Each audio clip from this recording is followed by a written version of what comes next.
ഇനി ഒരു 5 മിനിറ്റ് കഴിഞ്ഞ് 2:30.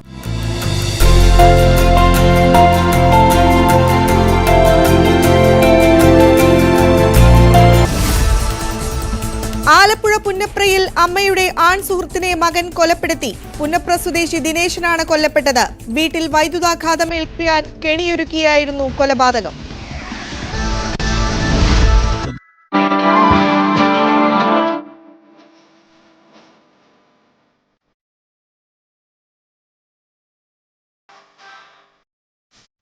നമസ്കാരം, എല്ലാ പ്രിയപ്പെട്ട പ്രേക്ഷകർക്കും ഒരിക്കൽ കൂടി രാവിലെയിലേക്ക് സ്വാഗതം. നമ്മൾ ഇനി കടക്കാൻ പോകുന്നത് ഈ ദിവസം ചർച്ച ചെയ്യാൻ പോകുന്ന ഈ മണിക്കൂറിലെ പ്രധാനപ്പെട്ട വാർത്തകളിലേക്കാണ്.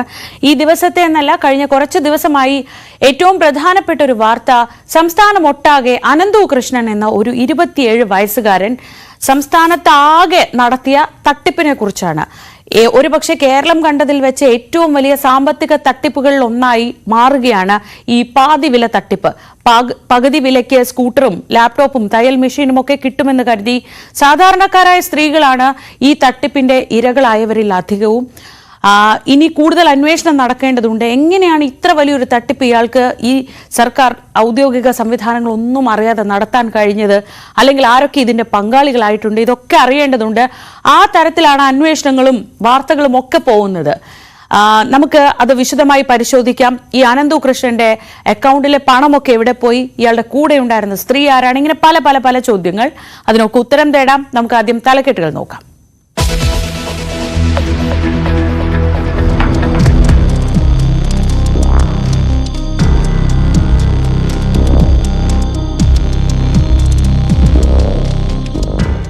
അനന്തു കൃഷ്ണനൊപ്പം ഉണ്ടായിരുന്ന യുവതിയാര്, തട്ടിപ്പിൽ ഈ യുവതിക്കും പങ്കെന്ന ആരോപണം ഉയർന്നിട്ടും ചോദ്യം ചെയ്യാൻ പോലും തയ്യാറാകാതെ പോലീസ്.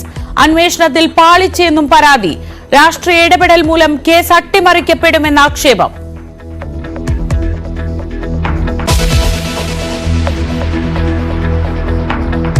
അനന്തു കൃഷ്ണൻ തട്ടിയെടുത്ത 1000 കോടി കണ്ടെത്താൻ ക്രൈംബ്രാഞ്ച് പാടുപെടും. അക്കൗണ്ടിൽ ബാക്കിയുള്ളത് 3 കോടി മാത്രം. അനന്തുവിന്റെ രാഷ്ട്രീയ ബിസിനസ് ബന്ധങ്ങളും അന്വേഷിക്കുന്നു. നജീബ് കാന്തപുരം MLA-ക്കെതിരായ പരാതി പിൻവലിച്ച വിദ്യാർത്ഥിനി. അനന്തു കൃഷ്ണന്റെ ജാമ്യാപേക്ഷ ഇന്ന് മൂവാറ്റുപുഴ കോടതിയിൽ.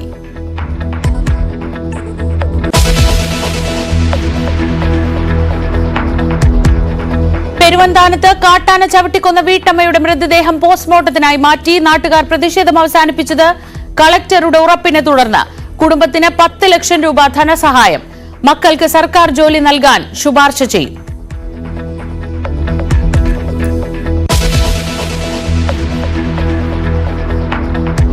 നാടിനെ ഞെട്ടിച്ച ഷോക്കേൽപ്പിച്ചുള്ള കൊലപാതകത്തിന് പിന്നിൽ വർഷങ്ങളുടെ പക. ആലപ്പുഴയിൽ യുവാവ് അമ്മയുടെ സുഹൃത്തിനെ കൊന്നത് 4 വർഷം മുൻപുള്ള ആക്രമണത്തിന്റെ പ്രതികാരം. കൊല്ലപ്പെട്ട ദിനേശൻ വെട്ടിപ്പരിക്കേൽപ്പിച്ചിരുന്നെന്ന പ്രതി കിരണിന്റെ മൊഴി. മരണം ഉറപ്പാക്കാൻ 1-ലേറെ തവണ ഷോക്കേൽപ്പിച്ചെന്ന് വിവരം.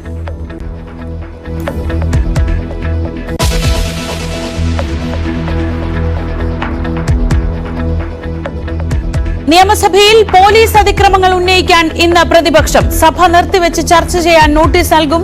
സ്വകാര്യ സർവകലാശാല ബില്ലും പ്രതിപക്ഷം ഉന്നയിച്ചേക്കും.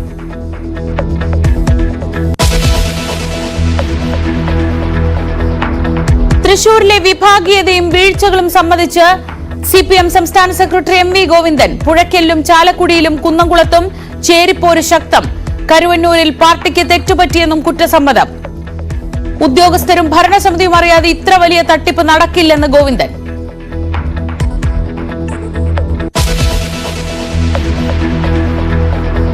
പ്രധാനമന്ത്രി നരേന്ദ്രമോദി ഫ്രാൻസിൽ. ആർട്ടിഫിഷ്യൽ ഇന്റലിജൻസ് ആക്ഷൻ ഉച്ചകോടിയിൽ പങ്കെടുക്കും. ഫ്രഞ്ച് പ്രസിഡന്റ് ഇമ്മാനുവൽ മാക്രോണുമായി ചർച്ച. ഫ്രാൻസിൽ നിന്ന് മോദി അമേരിക്കയിലേക്ക് പോകും.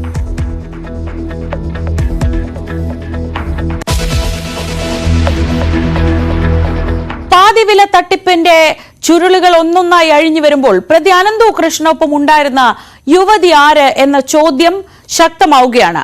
മറൈൻ ഡ്രൈവിലെ അശോക അപ്പാർട്ട്മെന്റിൽ പ്രതി ഒരു യുവതിക്കൊപ്പം എത്തുന്നതിന്റെ ദൃശ്യങ്ങൾ ന്യൂസ് 18 ലഭിച്ചു. തട്ടിപ്പിൽ അനന്തു കൃഷ്ണനൊപ്പം ഈ യുവതിക്കും പങ്കുണ്ടെന്ന ആരോപണം ശക്തമാണ്.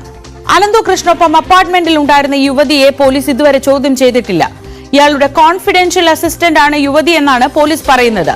യുവതിയെ ചോദ്യം ചെയ്യാനോ പ്രതി ചേർക്കാനോ അന്വേഷണ സംഘം തയ്യാറായിട്ടില്ല.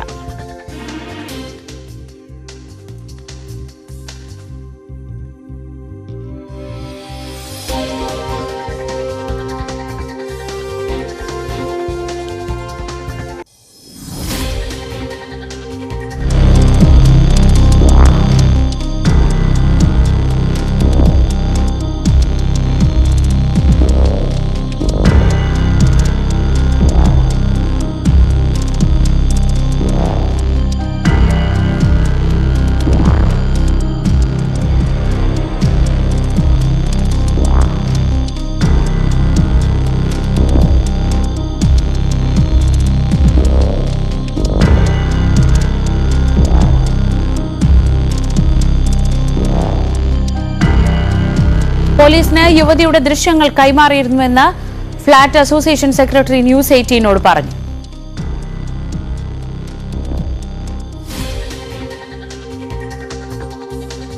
അനന്തകൃഷ്ണൻ ഇവിടെ ഉണ്ടായിരുന്ന എല്ലാ സമയത്തും അദ്ദേഹത്തിനോടൊപ്പം ഉണ്ടായിരിക്കുകയും ആ ഫ്ലാറ്റിൽ അയാളോടൊപ്പം താമസിക്കുകയും ചെയ്തിരുന്ന ഒരു പെൺകുട്ടിയാണത്. അപ്പോൾ ഷീസ് എ ലേഡി. ഓക്കെ, ഇപ്പോൾ ഈ സംഭവങ്ങൾക്ക് ശേഷം അറസ്റ്റ് വന്നതിന് ടി വിയിലും മറ്റും വാർത്തകളായതിന് ഇതിൻ്റെ പിന്നെ തുടർന്ന് ഇവിടെ നിന്ന് മനസ്സിലാക്കാൻ പറ്റുന്നത് ഫ്ലാറ്റിലെ ഒരു മനുഷ്യനുമായും അവർ സംസാരിക്കുകയോ അവരുടെ പേര് വെളിപ്പെടുത്തുകയോ അല്ലെങ്കിൽ അവർ ഇൻട്രാക്ട് ചെയ്യുകയോ ചെയ്തിരുന്നില്ല എന്നുള്ളത് വളരെ ദുരൂഹമായി നമുക്കിപ്പോൾ തോന്നുകയും ചെയ്യുന്നുണ്ട്. അതായത് ഈ ലേഡി അനന്തകൃഷ്ണനോടൊപ്പം ഫ്ലാറ്റിൽ താമസിക്കുമ്പോൾ we are given to understand that it is his life partner, ഭാര്യയായിരിക്കുമെന്നാണ് കരുതിയത്. ആ lady she look very affluent also. അപ്പോഴാണ് അവർ പറഞ്ഞത് അത് അക്കൗണ്ടൻ്റ് ആയിരുന്നു. ഈ ലേഡി അദ്ദേഹത്തിൻ്റെ അക്കൗണ്ടൻ്റ് ആയിരുന്നു. പോലീസിനോട് ഞാൻ ഈ ഇൻഫർമേഷൻ ഷെയർ ചെയ്തിട്ടുണ്ട്. ആ lady she use to come to our gym early morning in 6 o'clock. Zumba dance കളിക്കുമായിരുന്നു ജിമ്മിൽ വന്നിന്ന്. അവർ ഷട്ടിൽ കളിക്കുമായിരുന്നു അവിടെ. അപ്പോൾ ഇതെല്ലാം അക്കൗണ്ടൻ്റ് ആയിട്ടുള്ള ഒരാളുടെ പ്രവൃത്തിയല്ല. ഇദ്ദേഹത്തിൻ്റെ കമ്പാനിയൻ ഒരാൾ, അക്കൗണ്ടൻ്റ് ആണെങ്കിൽ അദ്ദേഹത്തിൻ്റെ ഫണ്ട് ഹാൻഡിൽ ചെയ്ത ഒരാൾ, എപ്പോഴും ഒപ്പമുണ്ടായിരുന്ന ഒരാൾ, ഇത്രയും വലിയൊരു ചീറ്റിംഗ് നടത്തിയ ഒരാൾ, ഒരു സ്കാം. ആ പണം അദ്ദേഹം പലയിടത്തും കൊണ്ട് നിക്ഷേപിച്ചിട്ടുണ്ടാകാം. അദ്ദേഹത്തിനറിയാം ഈ കേസൊക്കെ നടത്തിയാൽ കുറച്ചു കാലം കഴിയുമ്പോൾ കേസിൽ നിന്ന് എപ്പോൾ പുറത്തു വരണമെന്നും കേസ് മുഴുവൻ നടത്താനുള്ള എക്സ്പെൻസ് എത്ര ആയിരിക്കുമെന്നും. അപ്പോഴും വീണ്ടും എക്സസ് മണി ഉണ്ടാകും. ഈ ഫണ്ട് എവിടെയാണ് കൊണ്ട് അദ്ദേഹം ഇൻവെസ്റ്റ് ചെയ്തിരിക്കുന്നത്, ഡെപ്പോസിറ്റ് ചെയ്തിരിക്കുന്നത്, അല്ലെങ്കിൽ എവിടെയാണത് ഹൈഡ് ചെയ്തിരിക്കുന്നത്?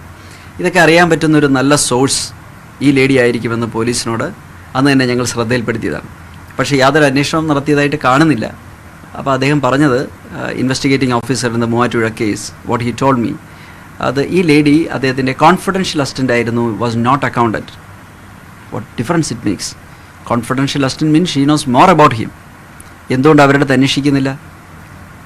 ഈ കേസിൻ്റെ അന്വേഷണത്തിൽ ഒരുപാട് പാളിച്ചകളുള്ളതുപോലെ തോന്നുന്നു. കാരണം കേരളത്തിലെടുത്ത 20ഓളം FIRകളിലൊക്കെ തന്നെ 20 കഴിഞ്ഞു ഇപ്പം, എല്ലാ FIRലും കുടുംബശ്രീയിൽപ്പെട്ട സാധാരണക്കാരായ സ്ത്രീകൾ, ആക്ച്വലി അവരവരുടെ ട്രാപ്പിൽപ്പെട്ട ഏജൻസാണ്. അവരെല്ലാം ഒന്നിട ഒഴിവാതെ പ്രതികളാക്കുന്നു. പക്ഷേ ഈ ലേഡിയെ പ്രതിയാക്കിയിട്ടില്ല. ഈ ലേഡിയെ പ്രതിയാക്കുകയോ ഇവരുടെ സോഴ്സിനെ കുറിച്ച് അന്വേഷിക്കുകയോ ഒന്നും തന്നെ ചെയ്യാൻ പോലീസിന് താല്പര്യമില്ല എന്ന് പറയുമ്പോൾ അതിലേക്ക് കടന്നു ചെല്ലുന്നൊരു ഭാഗത്തിലേക്ക് ഇവർ എത്താൻ പോകുന്നില്ല. മറ്റൊന്ന്, ബഡ്സ് ആക്ട് ഇതിൽ ഉൾപ്പെടുത്തിയിട്ടില്ല. ഇത്രയും കേസ് വന്നിട്ട് പോലും ബഡ്സ് ആക്ട് പ്രകാരം പ്രോപ്പർട്ടി മുഴുവൻ സീസ് ചെയ്യാനും 10 വർഷം തടവ് കിട്ടുന്നതും സെഷൻസ് ഒഫൻസ് ആകേണ്ടതുമായ ഒരു കുറ്റകൃത്യത്തെ മജിസ്ട്രേറ്റ് കോടതിയിൽ മാത്രം ട്രയൽ നടത്തുന്നത് വെറും ഒരു ചീറ്റിംഗ് കേസായി മാത്രം ഇത്രയും ദിവസമായിട്ടും നിലനിർത്തിക്കൊണ്ട് പോകുന്നത് വളരെ സംശയമാണ്. പണം എവിടെയാണ് കൊണ്ടുപോയിരിക്കുന്നത് എന്ന് കൃത്യമായി കണ്ടെത്താൻ പോലീസ് ശ്രമിക്കുന്നില്ല എന്നത് വളരെ വ്യക്തമാണ്. ഈ ലേഡിയുടെ വിഷ്വൽസ് എല്ലാം ഞങ്ങൾ കൊടുത്തിട്ടുണ്ട്. അവരുടെ പേരും വെളിപ്പെടുത്തി കൊടുത്തിട്ടുണ്ട്. അവരുടെ സ്റ്റാഫ് വന്നപ്പോഴിൽ നിന്നാണ് അവരുടെ പേര് ദർശന ഉണ്ണീന്നോ മറ്റോ ആണെന്ന് പിന്നീട് അറിയാൻ കഴിഞ്ഞു. അയൽവാസിയും അഭിഭാഷകനുമായ എ രാജസിംഹൻ ന്യൂസ് 18 പറയുന്നതനുസരിച്ച് ഈ അന്വേഷണത്തിൽ വലിയ രീതിയിലുള്ള പ്രശ്നങ്ങളുണ്ട്. സാധാരണക്കാരായ സ്ത്രീകളടക്കം പ്രതി ചേർക്കപ്പെടുമ്പോൾ ഈ കേസിൽ നിർണായകമായ വിവരങ്ങൾ നൽകാൻ കഴിയുന്ന ഒരാളെപ്പറ്റി വിവരങ്ങൾ കൊടുത്തിട്ടും പോലീസ് അക്കാര്യങ്ങൾ പരിശോധിക്കുന്നില്ല എന്ന പരാതിയാണ് ഇപ്പോൾ ഉയരുന്നത്. രാഷ്ട്രീയ ഇടപെടലുകൾ നടക്കുന്നുണ്ടെന്നത് തീർച്ചയായിട്ടും അങ്ങനെ അനുമാനിക്കാം. രാഷ്ട്രീയ ഇടപെടലുകൾ എന്ന് പറഞ്ഞാൽ ഉപേക്ഷിക്കാനുള്ളൊരു ഇടപെടലായിരിക്കും ഇതിൽ നടക്കുക. ഒരു പ്രഥമ ദൃഷ്ട്യാ നോക്കുമ്പോൾ കാണുന്ന ഒരു സവിശേഷത, ഈ കേസിന് പ്രത്യേകിച്ച് സ്റ്റേക്ക് ഹോൾഡേഴ്സ് ഒന്നുമില്ല. Nobody wants this case. There is nobody to own it or to claim it except the media. Media create ചെയ്തിരിക്കുന്ന ഒരു പ്ലാറ്റ്ഫോമിൽ നിന്നുകൊണ്ട് മാത്രം പോകുന്ന ഒരു ലൈഫേ ഈ കേസിനുള്ളൂ. അത് കഴിയുമ്പോൾ ഒരൊറ്റ പൊളിറ്റിക്കൽ പാർട്ടീസിന് ഇതിന് വേണ്ട. കാരണം ഇതിലുൾപ്പെട്ട പരാതിക്കാർ, വിക്ടിംസ് ആരും തന്നെ സമൂഹത്തിൽ ഉന്നത ശേഷിയുള്ളവരോ ഇൻഫ്ലുവൻസ് ഉള്ളവരോ കേസ് മുൻപോട്ട് നടത്തിക്കൊണ്ടു പോകാൻ ഉള്ള പ്രാബല്യമോ പ്രാഗൽഭ്യമോ അല്ലെങ്കിൽ അതിനുള്ള സോഴ്സുള്ള ആളുകളല്ല. വെറും പാവപ്പെട്ട സാധാരണക്കാരായ ആളുകളാണ്. അതുകൊണ്ട് തന്നെ കുറച്ച് കഴിയുമ്പോൾ ഈ കേസുകൾക്കൊക്കെ സോളാർ കേസിലെ വിക്ടിംസിന് എത്ര നീതി കിട്ടിയോ അതിനേക്കാളും വലിയ ദുരവസ്ഥയിലായിരിക്കും. പൊളിറ്റിക്കൽ ലീഡേഴ്സിൻ്റെ അടുത്തേക്കൊന്നും കേസ് എത്താനും പോകുന്നില്ല. മാത്രമല്ല, ഒരു പൊളിറ്റീഷ്യൻസിനും ഈ കേസിൻ്റെ ആവശ്യമില്ല. ഇതാർക്കും ഇതിൽ ആവശ്യമുള്ളൊരു കേസല്ല. കുറച്ച് കഴിയുമ്പോൾ കേസെല്ലാം അതിൻ്റെ വഴിക്ക് തന്നെ പര്യവസാനിക്കാനുള്ള വലിയൊരു സാഹചര്യം ഇതിൽ കാണുന്നുണ്ട്. നവമി ദിനേശ് വിവരങ്ങളുമായി. നവമി, ഈ കേസിന് ഉണ്ടാവാൻ പോകുന്ന ഒരു സ്വാഭാവിക പരിണിതി, ഇത്ര വലിയ തട്ടിപ്പ് കേസുകളിലൊക്കെ നമ്മൾ കണ്ടിട്ടുള്ള ഒരു സ്വാഭാവികമായ അതിൻ്റെ ഒരു എന്താവുമെന്ന് മുൻകൂട്ടി പറയുകയാണ് അഡ്വക്കേറ്റ് രാജസിംഹൻ. വളരെ ശരിയാണ്. കാരണം ഇത്രയേറെ നിർണായകമായ വിവരങ്ങൾ ഈ ഫ്ളാറ്റ് അസോസിയേഷൻ കൈമാറിയിട്ടും പോലീസ് അതിലേക്ക് ഇതുവരെ തിരിഞ്ഞിട്ടില്ല എന്നതാണ് അവരുന്നയിക്കുന്ന ആക്ഷേപം. കോൺഫിഡൻഷ്യൽ അസിസ്റ്റന്റ് എന്ന് പറഞ്ഞാൽ അയാൾ എങ്ങോട്ട് പോകുന്നു, എവിടെ പോയി, എന്ത് ചെയ്തു എന്ന് വരെ അറിയാവുന്ന ഒരാൾ, ഒപ്പം ജീവിച്ചിരുന്ന ഒരാൾ. എന്താണ് ഇതിന് അന്വേഷണ സംഘത്തിന് എന്തെങ്കിലും വിശദീകരണം, അല്ലെങ്കിൽ പോലീസിന് എന്തെങ്കിലും ഒരു വിശദീകരണം ഇതിൽ പറയാനുണ്ടോ? ഇവർ ഈ ഫ്ളാറ്റ് അസോസിയേഷൻ ഈ അനന്തുകൃഷ്ണനെയും കൂടെ താമസിച്ചിരുന്ന സ്ത്രീയെയും കുറിച്ച് എന്തൊക്കെ കാര്യങ്ങളാണ് പറയുന്നത്?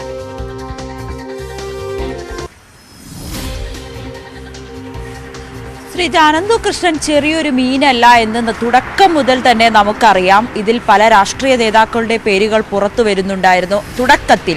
പിന്നീട് ആ പേരുകളൊക്കെ പിൻവലിക്കുന്ന സാഹചര്യം, അല്ലെങ്കിൽ അവരുടെയൊക്കെ പേരുകൾ പറഞ്ഞിട്ടില്ല എന്ന് പോലീസ് മാറ്റി മാറ്റി പറയുന്ന ഒരു സാഹചര്യം, ഇതിൽ വളരെ ദുരൂഹതകൾ ഒളിഞ്ഞു കിടക്കുന്നുണ്ട്. ഇത്രയും വലിയൊരു തട്ടിപ്പ് അനന്തുകൃഷ്ണൻ എന്ന 27-കാരന് ഒറ്റയ്ക്ക് ചെയ്യാൻ കഴിയുമോ എന്നൊരു ചോദ്യമാണ് ഇപ്പോഴും ബാക്കിയാകുന്നത്. ഇതിൽ കൃത്യമായിട്ടുള്ള ഉന്നതരുടെ ഇടപെടൽ ഉണ്ടെന്ന് നിസ്സംശയം പറയാൻ കഴിയും. അതോടൊപ്പം തന്നെയാണ് ഈ ഫ്ളാറ്റിൽ താമസിക്കുന്ന, അതായത് അനന്തുകൃഷ്ണൻ മറൈൻ ഡ്രൈവിൽ താമസിച്ചിരുന്ന അശോക അപ്പാർട്ട്മെന്റിൽ അനന്തുകൃഷ്ണനോടൊപ്പം ഒരു പെൺകുട്ടി ഉണ്ടായിരുന്നു. ആ പെൺകുട്ടിയെക്കുറിച്ച് അവർക്കാർക്കും അറിയില്ല. ആ പെൺകുട്ടി അവരോട് ആരോടും സംസാരിക്കാറുണ്ടായിരുന്നില്ല. പക്ഷെ അവിടുത്തെ ജിമ്മിൽ വരും, മറ്റ് അവിടെയുള്ള ആക്ടിവിറ്റീസിലെല്ലാം തന്നെ ഈ പെൺകുട്ടി പങ്കെടുക്കുകയും ഒക്കെ ചെയ്തിരുന്നു. പക്ഷേ ഈ പെൺകുട്ടിയെക്കുറിച്ചുള്ള വിവരങ്ങളൊന്നും ഇവർക്കറിയില്ല. അനന്തുകൃഷ്ണനെതിരെ കേസ് വരുന്നു. അനന്തുകൃഷ്ണൻ ജയിലിലാകുന്ന സാഹചര്യത്തിലാണ് ഇവർ ഈ അപ്പാർട്ട്മെന്റിലെ CCTV അടക്കം ഈ സെക്രട്ടറി ഉൾപ്പെടെയുള്ളവർ, അല്ലെങ്കിൽ അതിന്റെ അസോസിയേഷനിലുള്ള ഭാരവാഹികൾ പോലീസിന് കൈമാറുന്നു. അവർക്ക് അനന്തുകൃഷ്ണനെ കുറിച്ചുള്ള കാര്യങ്ങളൊക്കെ പറയുന്നു. ലാലി വിൻസൻ അവിടെ വരുമായിരുന്നു എന്ന കാര്യങ്ങളൊക്കെ പറയുന്നത് ഈ അസോസിയേഷനിലുള്ള ആളുകളായിരുന്നു. അതിനുശേഷമാണ് ഇവർ ലാലി വിൻസനോട് ഇക്കാര്യം അന്വേഷിക്കുന്നുണ്ട്. അനന്തുകൃഷ്ണനോടൊപ്പം ഉണ്ടായിരുന്ന ഒരു പെൺകുട്ടി ഉണ്ടല്ലോ, അവർ കരുതിയിരുന്നത് അനന്തുകൃഷ്ണന്റെ ഭാര്യ എന്നായിരുന്നു. ആ പെൺകുട്ടി ഇപ്പോൾ എവിടെയാണെന്ന് ചോദിച്ചപ്പോൾ പറഞ്ഞത് അനന്തുകൃഷ്ണൻ ചെറിയ കുട്ടിയാണ്, അവൻ കല്യാണമൊന്നും കഴിച്ചിട്ടില്ല, ഒപ്പം ഉണ്ടായിരുന്ന കുട്ടി അക്കൗണ്ടന്റ് ആണെന്ന്. അങ്ങനെയാണെങ്കിൽ അക്കൗണ്ടന്റ് ആണെങ്കിൽ തീർച്ചയായും ഈ പണവുമായി ബന്ധപ്പെട്ട, അല്ലെങ്കിൽ അനന്തുകൃഷ്ണന്റെ പണമിടപാടുമായി ബന്ധപ്പെട്ട കാര്യങ്ങളെല്ലാം അറിയാൻ കഴിയുമല്ലോ എന്നുള്ളൊരു കാര്യം ഈ അസോസിയേഷൻ സെക്രട്ടറിയും ഒപ്പം അഭിഭാഷകനും കൂടി ആയിട്ടുള്ള വ്യക്തി പോലീസിനോട്, ഈ അന്വേഷണ സംഘത്തോട് പറയുന്നുണ്ട്. അന്വേഷണ സംഘത്തിന് ഒപ്പം ഈ പെൺകുട്ടിയുടെ CCTV ദൃശ്യങ്ങളടക്കം ന്യൂസ് 18 ഇപ്പോൾ പുറത്തുവിട്ട CCTV ദൃശ്യങ്ങളടക്കം കൈമാറുന്ന സാഹചര്യമുണ്ടായി. പിന്നീട് ഈ പോലീസിനോട് ഇക്കാര്യത്തെക്കുറിച്ച് അന്വേഷിച്ചപ്പോൾ പറയുന്നത് അത് അനന്തുകൃഷ്ണന്റെ അക്കൗണ്ടന്റ് അല്ല, കോൺഫിഡൻഷ്യൽ പേഴ്സൺ ആണെന്ന്. അങ്ങനെയാണെങ്കിൽ കൂടുതൽ കാര്യങ്ങൾ അറിയാൻ കഴിയും. ഈ അനന്തുകൃഷ്ണൻ ശ്രീജ സൂചിപ്പിച്ചതുപോലെ തന്നെ അനന്തുകൃഷ്ണൻ എവിടെയൊക്കെ പോകുന്നുണ്ട്, അനന്തുകൃഷ്ണന്റെ ഇടപാടുകൾ ഏതൊക്കെയാണ്, ആരിൽ നിന്നൊക്കെയാണ് പണം കൈപ്പറ്റിയത്, ഇതെങ്ങോട്ടേക്കാണ് പോകുന്നത്, ഈ കൃത്യമായിട്ടുള്ള കാര്യങ്ങൾ അറിയാവുന്ന ഒരു പെൺകുട്ടി കൂടിയായിരിക്കും ഇത്. പക്ഷേ അന്വേഷണ സംഘമാകട്ടെ ഈ തെളിവുകളടക്കം നൽകിയിട്ടും ഒരു അന്വേഷണം പോലും നടത്തിയിട്ടില്ല, ഒരു നീക്കം പോലും ഈ പെൺകുട്ടിയെ കേന്ദ്രീകരിച്ച് നടത്തിയിട്ടില്ല എന്നാണ് അസോസിയേഷൻ ഭാരവാഹികൾ ഉന്നയിക്കുന്നത്. അത്തരത്തിലാണെങ്കിൽ ഇത് കൃത്യമായി ഈ അന്വേഷണം അനന്തുകൃഷ്ണൻ പ്രതിയായിട്ടുള്ള തട്ടിപ്പ് കേസ് അത് പാതി വഴിയിൽ നിൽക്കാനുള്ളൊരു സാഹചര്യം തന്നെയാണ് നമുക്ക് മുന്നിലുള്ളതെന്ന് ഉറപ്പിച്ചു പറയുകയാണ് അസോസിയേഷൻ സെക്രട്ടറി രാജസിംഹൻ. ഒപ്പം ഈ പെൺകുട്ടിയെ സംബന്ധിച്ച നിരവധി ദുരൂഹതകൾ ഇപ്പോഴും ബാക്കിയാകുന്നുണ്ട്. ഈ പെൺകുട്ടി അല്ലെങ്കിൽ അനന്തുകൃഷ്ണനുമായി അടുത്തിടപഴകുന്നവർ പുറത്തു നിൽക്കുകയാണെങ്കിൽ ഈ കേസ് ഒത്തുതീർക്കുവാനും ഈ തട്ടിയെടുത്ത പണം അത് കടത്തുവാനും, ചിലപ്പോൾ രാജ്യം തന്നെ കടത്തുവാനുമുള്ളൊരു സാഹചര്യം നമുക്ക് മുന്നിൽ തെളിഞ്ഞു നിൽക്കുന്നുണ്ട് എന്നുകൂടിയാണ് രാജസിംഹൻ പറയുന്നത്. പക്ഷേ അന്വേഷണ സംഘമാകട്ടെ ഇതുമായി ബന്ധപ്പെട്ട് ഒരു മറുപടി നൽകാൻ തയ്യാറായിട്ടില്ല. ഈ പെൺകുട്ടിയെക്കുറിച്ചുള്ള ചോദ്യങ്ങൾക്കൊന്നും മറുപടി അത് അന്വേഷണ പരിധിയിലാണ്, അന്വേഷിക്കുന്നുണ്ടെന്ന് മാത്രമാണ് പറയുന്നത്. അനന്തുകൃഷ്ണൻ മാത്രമാണ് ഇതിൽ പ്രതിയാക്കിയിട്ടുള്ളത്, അല്ലെങ്കിൽ ജയിലിൽ പോയിട്ടുള്ളത് അനന്തുകൃഷ്ണൻ മാത്രമാണ്. ഒപ്പം ഉണ്ടായിരുന്നവരെ ഒന്ന് ചോദ്യം ചെയ്യാൻ പോലും അന്വേഷണ സംഘം തയ്യാറാകുന്നില്ല. ഇതിനർത്ഥം ഈ കേസ് പാതി വഴിയിൽ അവസാനിപ്പിക്കാൻ, അല്ലെങ്കിൽ ആരെയൊക്കെയോ രക്ഷിക്കാൻ വേണ്ടിയിട്ടുള്ള ഒരു നീക്കത്തിലേക്ക് അന്വേഷണ സംഘം കടന്നിരിക്കുകയാണെന്ന് നമുക്ക് നിസ്സംശയം പറയാൻ കഴിയും. അനന്തുകൃഷ്ണനോടൊപ്പം ഉണ്ടായിരുന്ന, അനന്തുകൃഷ്ണന്റെ സാമ്പത്തിക ഇടപാടുകളൊക്കെ കൈകാര്യം ചെയ്യുന്ന പെൺകുട്ടി എന്തുകൊണ്ടാണ് ആ പെൺകുട്ടിയെ ഇതിൽ പ്രതി ചേർക്കാത്തത്, അല്ലെങ്കിൽ എന്തുകൊണ്ടാണ് ആ പെൺകുട്ടിയെ ചോദ്യം ചെയ്യാത്തത് എന്നതാണ് ഇവിടെ ഏറ്റവും പ്രധാനപ്പെട്ട കാര്യം. മറ്റൊന്ന് അദ്ദേഹം സൂചിപ്പിച്ചത് ഇതിൽ പ്രതിയാക്കപ്പെട്ടിരിക്കുന്ന അല്ലെങ്കിൽ ഇതിലൊക്കെ കേസുമായി മുന്നോട്ട് പോയിക്കൊണ്ടിരിക്കുന്ന അല്ലെങ്കിൽ വരും മണിക്കൂറുകൾ അല്ലെങ്കിൽ ഇത് പോയി കഴിഞ്ഞ ദിവസങ്ങളിലൊക്കെ പ്രതിയാക്കിയിരിക്കുന്നത് കുടുംബശ്രീയിലുള്ള സാധാരണക്കാരായിട്ടുള്ള ഇടനിലക്കാരായിട്ടുള്ള ഈ അനന്തകൃഷ്ണന് വേണ്ടി പണം പിരിച്ച് നൽകിയിട്ടുള്ള അങ്ങനെ ഇടനിലക്കാരായി മാത്രം പ്രവർത്തിച്ച നിരവധി പേരെയാണ് പ്രതി ചേർത്തിരിക്കുന്നത്. ഇതെല്ലാം ഈ അന്വേഷണത്തെ വഴിതെറ്റിക്കാൻ അല്ലെങ്കിൽ കൂടുതൽ ഉന്നതരിലേക്ക് ഈ അന്വേഷണം എത്താതിരിക്കാനുള്ള ഒരു നീക്കമായി തന്നെ കണക്കാക്കാം.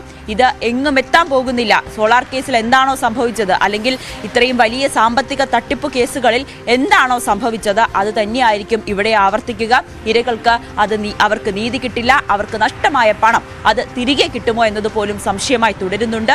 ഇപ്പോഴും ഈ കേസുകൾ മജിസ്ട്രേറ്റ് കോടതിയിൽ മാത്രം ഒതുക്കിക്കൊണ്ട് അന്വേഷണ സംഘം ഈ വരും ദിവസങ്ങളിൽ അല്ലെങ്കിൽ ഒരു 100 ദിവസത്തിനുള്ളിൽ തന്നെ ഈ അനന്തകൃഷ്ണൻ ജയിലിൽ നിന്നും പുറത്തിറങ്ങി സാധാരണ ഒരു ജീവിതം അല്ലെങ്കിൽ അയാൾ തട്ടിയെടുത്ത പണവുമായിട്ട് സുഖമായി ജീവിക്കാനുള്ളൊരു സാഹചര്യം തന്നെയാണ് നമ്മുടെ സർക്കാരും അല്ലെങ്കിൽ പോലീസും ഒരുക്കി കൊടുക്കുന്നത് എന്ന് കൂടിയാണ് ശരിയാണ് നവമി. അത് തെറ്റാണെന്ന് തെളിയിക്കേണ്ടത് ഇനി അന്വേഷണ സംഘമാണ്. കാരണം ഈ തരത്തിൽ അനന്തകൃഷ്ണൻ എന്ന ഒരൊറ്റ വ്യക്തിയിലേക്ക് മാത്രം കേന്ദ്രീകരിച്ച് അയാൾ ഒറ്റയ്ക്ക് 1000 കോടിയുടെ തട്ടിപ്പ് നടത്തി അയാളെ വിശ്വസിച്ച് നാട്ടിൽ നിന്ന് പണം പിരിച്ച പാവപ്പെട്ട ആളുകളൊക്കെ സ്ത്രീകളെ സഹായിക്കാൻ അല്ലെങ്കിൽ സാധാരണക്കാരായ സ്ത്രീകളെ സഹായിക്കാൻ ഇറങ്ങിയവരൊക്കെ കുടുങ്ങുകയും ഈ കേസിലെ ഈ 1000 കോടിയിൽ 3 കോടി മാത്രമാണ് അക്കൗണ്ടിൽ ഉള്ളതെന്ന് പറയുന്നു. അങ്ങനെയാണെങ്കിൽ ബാക്കി പണം എവിടെ എന്നൊക്കെ അന്വേഷിക്കണമെങ്കിൽ ചെയ്യേണ്ട കാര്യങ്ങൾ പോലീസ് ചെയ്യണം. പക്ഷെ അതെന്തായാലും ഇതുവരെയും ഉണ്ടായിട്ടില്ല.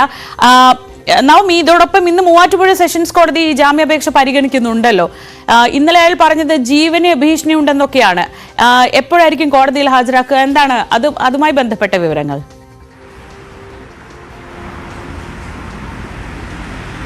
ശ്രീജ, രാവിലെ 11 മണിയോടുകൂടിയായിരിക്കും മൂവാറ്റുപുഴ സെഷൻസ് കോടതി ഹർജി പരിഗണിക്കുക. ജാമ്യം ലഭിക്കാനുള്ളൊരു സാധ്യത വിദൂരമാണ്. കാരണം ഈ കൃത്യമായിട്ടുള്ള തെളിവുകൾ അല്ലെങ്കിൽ ഇത്രയേറെ പരാതികൾ അനന്തകൃഷ്ണനെതിരെ നിലനിൽക്കുന്നുണ്ട്. അതുകൊണ്ട് ജാമ്യം ലഭിക്കുമോ എന്നതിൽ ചില സംശയമുണ്ട്.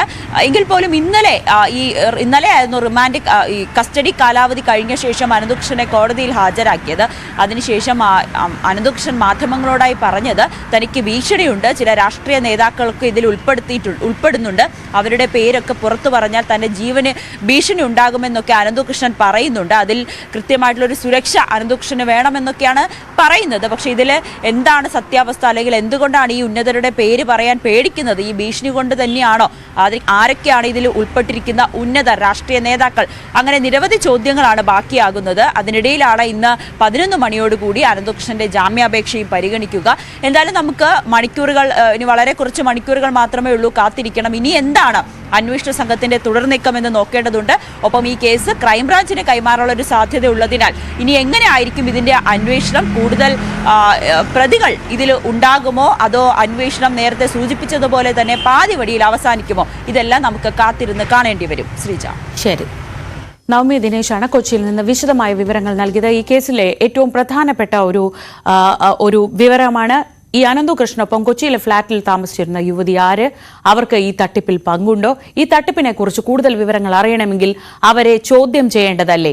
എന്തുകൊണ്ട് ആ വിവരങ്ങൾ ഫ്ളാറ്റ് അസോസിയേഷൻ കൈമാറിയിട്ടും പോലീസ് ഇതുവരെ പരിഗണിച്ചിട്ടില്ല? ഈ ചോദ്യങ്ങൾക്ക് ഇന്നത്തെ ദിവസം നമുക്ക് മറുപടി തേടാം.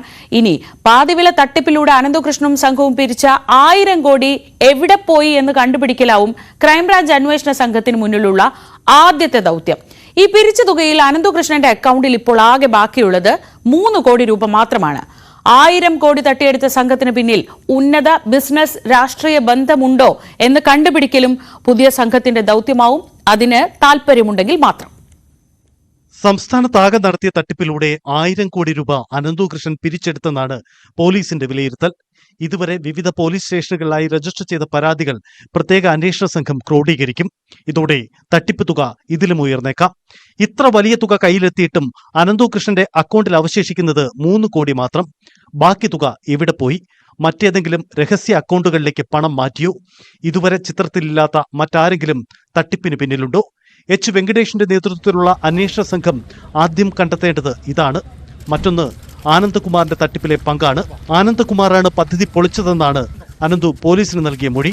മാധ്യമങ്ങളോടും ഇത് ആവർത്തിച്ചു. NGO കോൺഫെഡറേഷന്റെ ചെയർമാനായിരുന്ന ആനന്ദകുമാർ സാറ് വിവിധ CSR ഏജൻസികളിൽ നിന്ന്, വിവിധ കമ്പനികളിൽ നിന്നുള്ള സാമ്പത്തിക സമാഹരണം പറഞ്ഞിരുന്നു. അത് നടക്കാതെ പോയതിലൂടെ സംഭവിച്ചിട്ടുള്ള പ്രതിസന്ധി. 1000 കോടിയുടെ തട്ടിപ്പ് ഒരാൾക്ക് മാത്രം നടത്താനാകുമോ? കേസിൽ വൻകിട രാഷ്ട്രീയ ബിസിനസ് ബന്ധങ്ങളുണ്ടോ? പ്രധാനമന്ത്രിയുടെ അടുത്തെത്താൻ പോലും അനന്തുവിന് കഴിഞ്ഞത് ഈ ബന്ധങ്ങളാണോ? ക്രൈംബ്രാഞ്ച് സംഘത്തിന് മുന്നിലുള്ള വെല്ലുവിളി വലുതാണ്. അതിനുമപ്പുറം പൂർണ്ണമായി സ്വതന്ത്ര അന്വേഷണം നടത്താൻ ഈ അന്വേഷണ സംഘത്തിന് കഴിയുമോ? പ്രത്യേക അന്വേഷണ സംഘം രൂപീകരിച്ചുകൊണ്ട് ഇപ്പോൾ നടത്തുന്ന താൽപര്യം അന്വേഷണം മുന്നോട്ട് കൊണ്ടുപോകാൻ സർക്കാരിന് ഇനിയുമുണ്ടാകുമോ? മിക്ക പരാതികളിലും അനന്തുകൃഷ്ണനൊപ്പം പരാമർശിക്കുന്ന പേരാണ് ആനന്ദകുമാറിന്റേത്. എന്നാൽ തനിക്ക് തട്ടിപ്പിൽ ബന്ധമില്ലെന്നും താൻ കുടുങ്ങിപ്പോയതാണെന്നും ആനന്ദകുമാർ വാദിക്കുന്നു. ഇതിൽ വ്യക്തത വരുത്തേണ്ടത് ക്രൈംബ്രാഞ്ച് സംഘം തന്നെയാണ്. ന്യൂസ് 18 തിരുവനന്തപുരം. പാതിവില തട്ടിപ്പിൽ വലിയ ആരോപണങ്ങൾ ആദ്യഘട്ടത്തിൽ തന്നെ ഉയർന്നത് പെരിന്തൽമണ്ണ MLA നജീബ് കാന്തപുരത്തിനെതിരെയാണ്. ഡോക്ടർ പി സരനായിരുന്നു ആ ആരോപണങ്ങൾ ഉന്നയിച്ചത്. അതിനു പിന്നാലെ ഇപ്പോൾ നജീബ് കാന്തപുരത്തിനെതിരെ ഒരു പെൺകുട്ടിയാണ് പരാതി നൽകിയിരുന്നത്. ആ പരാതി പിൻവലിച്ചു. ലാപ്ടോപ്പിന്റെ വിലയായി അടച്ച 21,000 രൂപ തിരിച്ചു നൽകിയ സാഹചര്യത്തിലാണ് പുലാമന്തോൾ സ്വദേശിനിയായ വിദ്യാർത്ഥിനി പരാതി പിൻവലിച്ചത്. പുലാമന്തോൾ ടിയൻപുരം സ്വദേശിനിയായ അനുപമയാണ് തട്ടിപ്പിൽ നജീബ് കാന്തപുരത്തിനെതിരെ ആദ്യം പരാതി നൽകിയത്. 21,000 രൂപ ലാപ്ടോപ്പിനായി അടച്ച് 4 മാസം പിന്നിട്ടിട്ടും ലാപ്ടോപ്പ് ലഭിക്കാത്ത സാഹചര്യത്തിലായിരുന്നു പരാതി. തുടർന്ന് നജീബ് കാന്തപുരത്തിനും അദ്ദേഹത്തിന്റെ ഓഫീസ് സെക്രട്ടറിക്കുമെതിരെ സാമ്പത്തിക തട്ടിപ്പിനും വിശ്വാസവഞ്ചനയ്ക്കും പെരിന്തൽമണ്ണ പോലീസ് കേസെടുത്തു. ഇതിന് പിന്നാലെ തന്നെ പ്രാദേശിക ലീഗ് നേതാക്കൾ കേസ് പിൻവലിപ്പിക്കാനുള്ള ശ്രമങ്ങൾ നടത്തിയിരുന്നു. കഴിഞ്ഞ ദിവസം നജീബ് കാന്തപുരം MLA നേതൃത്വം കൊടുക്കുന്ന മുദ്ര ചാരിറ്റബിൾ ട്രസ്റ്റ് തന്നെ പണം തിരികെ അക്കൗണ്ടിലേക്ക് നൽകിയതോടെയാണ് അനുപമ പരാതി പിൻവലിക്കാൻ തീരുമാനിച്ചത്. മുദ്രയുടെ റെസിപ്റ്റ് തന്നിട്ട് അവിടെ വാങ്ങി വെച്ചിരുന്നു. അക്കൗണ്ട് ബൈ കുറച്ച് അക്കൗണ്ടായിട്ടും കുറച്ച് ക്യാഷായിട്ടാണ് കൊടുത്തത്. അപ്പോൾ അത് തിരിച്ചു കിട്ടണം, അല്ലെങ്കിൽ ലാപ്ടോപ്പ് കിട്ടണമെന്നേ പറഞ്ഞു. അപ്പോൾ ലാപ്ടോപ്പ് ലാസ്റ്റ് കടത്ത് ഞാൻ പറഞ്ഞു ലാപ്ടോപ്പ് വേണ്ട, ഞാൻ കൊടുത്ത പൈസ തിരിച്ചു കിട്ടിയാൽ മതി എന്നാണ് പറഞ്ഞത്. അപ്പോൾ കൊടുത്ത പൈസ ഇന്നലെ വൈകുന്നേരത്തോട് കൂടിയിട്ട് തിരിച്ച് തന്നിട്ടുണ്ട്. വന്നത് 21,000 രൂപ അക്കൗണ്ട് വഴിയാണ് തന്നിട്ടുള്ളത്. ഏത് അക്കൗണ്ട്? അക്കൗണ്ട് ഫെഡറൽ ബാങ്കിലെ ഭാര്യയുടെ പേരിലെ അക്കൗണ്ടിൽ നിന്നാണ് പൈസ അങ്ങോട്ട് കൊടുത്തിരുന്നത്. അതേ അക്കൗണ്ടിലേക്കാണ് തിരിച്ചു വന്നത്. അനുപമ പരാതി പിൻവലിച്ചെങ്കിലും FIR രജിസ്റ്റർ ചെയ്തതിനാൽ പോലീസിനെ കുറച്ച് നടപടിക്രമങ്ങൾ കൂടി കേസിൽ പൂർത്തീകരിക്കേണ്ടതുണ്ട്. പരാതി നൽകിയാൽ പണം തിരികെ ലഭിക്കുമെന്ന് കണ്ട് കൂടുതൽ പേർ നജീബ് കാന്തപുരത്തിനെതിരെ പരാതിയുമായി രംഗത്ത് വരുമോ എന്നുള്ളതാണ് വരും ദിവസങ്ങളിൽ കണ്ടറിയേണ്ടത്. ന്യൂസ് 18 മലപ്പുറം. കേരള ചരിത്രത്തിലെ തന്നെ ഏറ്റവും വലിയ സാമ്പത്തിക തട്ടിപ്പായ പാതിവിലയ്ക്ക് സ്കൂട്ടർ പദ്ധതിക്ക് പിന്നിൽ കൃത്യമായ ആസൂത്രണമുണ്ട്. സന്നദ്ധ സംഘടനകളുടെ ഒരു ശൃംഖല കേരളം മുഴുവൻ ഉണ്ടാക്കിയാണ് ഈ വലിയ തട്ടിപ്പിനുള്ള കളം ഒരുക്കിയത്. കൈനിറയാതെ കോടികൾ ഉണ്ടാക്കാൻ ഇതുപോലെ ഒരു ഐഡിയ ആരും സങ്കല്പിച്ചിട്ട് പോലും ഉണ്ടാവില്ല. വലിയ കമ്പനികൾ സമൂഹ നന്മയ്ക്ക് വേണ്ടി ചെലവഴിക്കണമെന്ന് നിയമം നിഷ്കർഷിക്കുന്ന ഒരു തുകയുണ്ട്. വലിയ കമ്പനികളെന്നാൽ ഒരു വർഷം 5 കോടി രൂപ ലാഭമോ 1000 കോടി വിറ്റുവരവോ 500 കോടി ആസ്തിയോ ഉള്ള കമ്പനികൾ. അവർ ലാഭത്തിന്റെ 2% സാമൂഹ്യ നന്മയ്ക്ക് വേണ്ടി ഉപയോഗിക്കണം. ഇതാണ് കോർപ്പറേറ്റ് സോഷ്യൽ റെസ്പോൺസിബിലിറ്റി ഫണ്ട് അഥവാ CSR ഫണ്ട്. ഒരു വർഷം കോടാനുകോടികളാണ് ഇങ്ങനെ ഇന്ത്യയിൽ ചെലവഴിക്കപ്പെടുന്നത്. ഇത് ലക്ഷ്യം വെച്ചുകൊണ്ടായിരുന്നു അനന്തുകൃഷ്ണന്റെ ഓപ്പറേഷൻ. തൊടുപുഴ കുടയത്തൂർ സ്വദേശിയാണ് അനന്തുകൃഷ്ണൻ. കഷ്ടിച്ച് 27 വയസ്സുള്ള അനന്തു തുടങ്ങിയത് കൂൺ കൃഷിയുടെ പ്രചാരകനായിട്ടാണത്രേ. പിന്നെ കേന്ദ്ര സർക്കാരിന്റെ Bharat Sevak Samaj, doctor Kalam youth foundation തുടങ്ങിയ സന്നദ്ധ സംഘടനകളിലൂടെ ഈ മേഖലയുടെ അനന്ത സാധ്യതകൾ മനസ്സിലാക്കി അങ്ങനെയാണ് പാതിവില ഓഫർ പദ്ധതിയിലേക്ക് എത്തിയത്. അതിന്റെ വിശദാംശങ്ങൾ ഇങ്ങനെയാണ്. സ്ത്രീ ശാക്തീകരണത്തിന്റെ ഭാഗമായി വനിതകൾക്ക് ഇരുചക്ര വാഹനം, സ്വയം തൊഴിലിന് ലാപ്ടോപ്പ്, തയ്യൽ മെഷീൻ, പിന്നെ വീട്ടുപകരണങ്ങളും. സഹായം വേണ്ട ആളുകളുടെ പട്ടികയുണ്ടാക്കി കമ്പനികളുമായി സംസാരിച്ച് ധാരണയിലെത്തുന്നു. സൗജന്യമായിട്ടോ നിസ്സാര തുകയ്ക്കോ കമ്പനി ഉൽപ്പന്നങ്ങൾ നൽകുന്നു. നാട്ടുകാരും കമ്പനികളും ഒരുപോലെ ഹാപ്പി. ഇടയ്ക്ക് നിന്ന് കമ്മീഷൻ അടിച്ചാൽ തന്നെ കിട്ടുന്നത് കോടികളാണ്. നാട്ടിൽ അത്യാവശ്യം പേരുള്ള സത്യസായി ഓർഫനേജ് ട്രസ്റ്റുമായി ചേർന്നാണ് പദ്ധതി തുടങ്ങുന്നത്. 2022 കേരളമെങ്ങുമുള്ള സന്നദ്ധ സംഘടനകളെ ഒരുമിച്ച് കൂട്ടുകയായിരുന്നു അടുത്തത്. അങ്ങനെയാണ് 2000-ഓളം സംഘടനകളെ ഒരു കുടക്കീഴിലാക്കി NGO കോൺഫെഡറേഷൻ രൂപീകരിക്കുന്നത്. Sathya Sai orphanage trust director Anandkumar state coordinator, Ananthukrishnan ദേശീയ കോർഡിനേറ്റർ. ഇരുവരും ചേർന്ന് കാസർഗോഡ് മുതൽ തിരുവനന്തപുരം വരെ 100 കണക്കിന് യോഗങ്ങൾ, വാട്സപ്പ് ഗ്രൂപ്പുകൾ. 2022 തുടങ്ങിയ പദ്ധതി വഴി ആദ്യം കുറെ പേർക്ക് സാധനങ്ങൾ നൽകുകയും ചെയ്തു. സ്കൂട്ടർ പാതി വിലയ്ക്ക് എന്ന വാർത്ത നാട്ടിലെങ്ങും പാട്ടായി. ജനമൊഴുകി. പദ്ധതിയുമായി സഹകരിക്കാൻ രാഷ്ട്രീയ പാർട്ടികളും നേതാക്കളുമെത്തി. കോൺഫെഡറേഷനിൽ അംഗങ്ങളാവാൻ സന്നദ്ധ സംഘടനകളും തിക്കിത്തിരക്കി. പലരും ഇതിനായി തട്ടിക്കൂട്ട് സംഘടനകൾ പോലും ഉണ്ടാക്കി. ആളുകളെ സംഘടിപ്പിക്കാൻ എല്ലായിടത്തും കോർഡിനേറ്റർമാർ. അവർ വഴിയാണ് സ്കൂട്ടറും മറ്റും വേണ്ടവർ പണമടയ്ക്കേണ്ടത്. വിപണി വിലയേക്കാൾ പകുതി വില അടച്ചാൽ മതി. Social B ventures, professional service innovation, grass root innovation എന്നീ കമ്പനികളിലേക്കാണ് പണമെത്തുന്നത്. മൂന്നും അനന്തകൃഷ്ണന്റെ കമ്പനികൾ തന്നെ. കോർഡിനേറ്റർമാർക്കും ഒരു തുക കിട്ടും. ആളുകൾ അടയ്ക്കുന്നതിന്റെ 2%. ഓസിന് കിട്ടിയാൽ എന്തും വാങ്ങുന്ന ജനം സാധനങ്ങൾ എങ്ങനെ പാതി വിലയ്ക്ക് കിട്ടുമെന്നൊന്നും ആലോചിച്ചില്ല. പാവപ്പെട്ട സ്ത്രീകൾക്കുള്ളതാണ് പദ്ധതിയെങ്കിലും അതല്ലാത്തവരും സ്കൂട്ടറിനായി തിക്കിത്തിരക്കി. തിരുവനന്തപുരത്തെ മാധ്യമപ്രവർത്തകരുടെ പ്രസ് ക്ലബ് മന്ത്രിയെ സാക്ഷിയാക്കി ഈ പദ്ധതി ഉദ്ഘാടനം ചെയ്തു. പോലീസ് അസോസിയേഷനുള്ള ഓഫർ തയ്യൽ മെഷീനുകളായിരുന്നു. അവരും കൈകൊടുത്തു.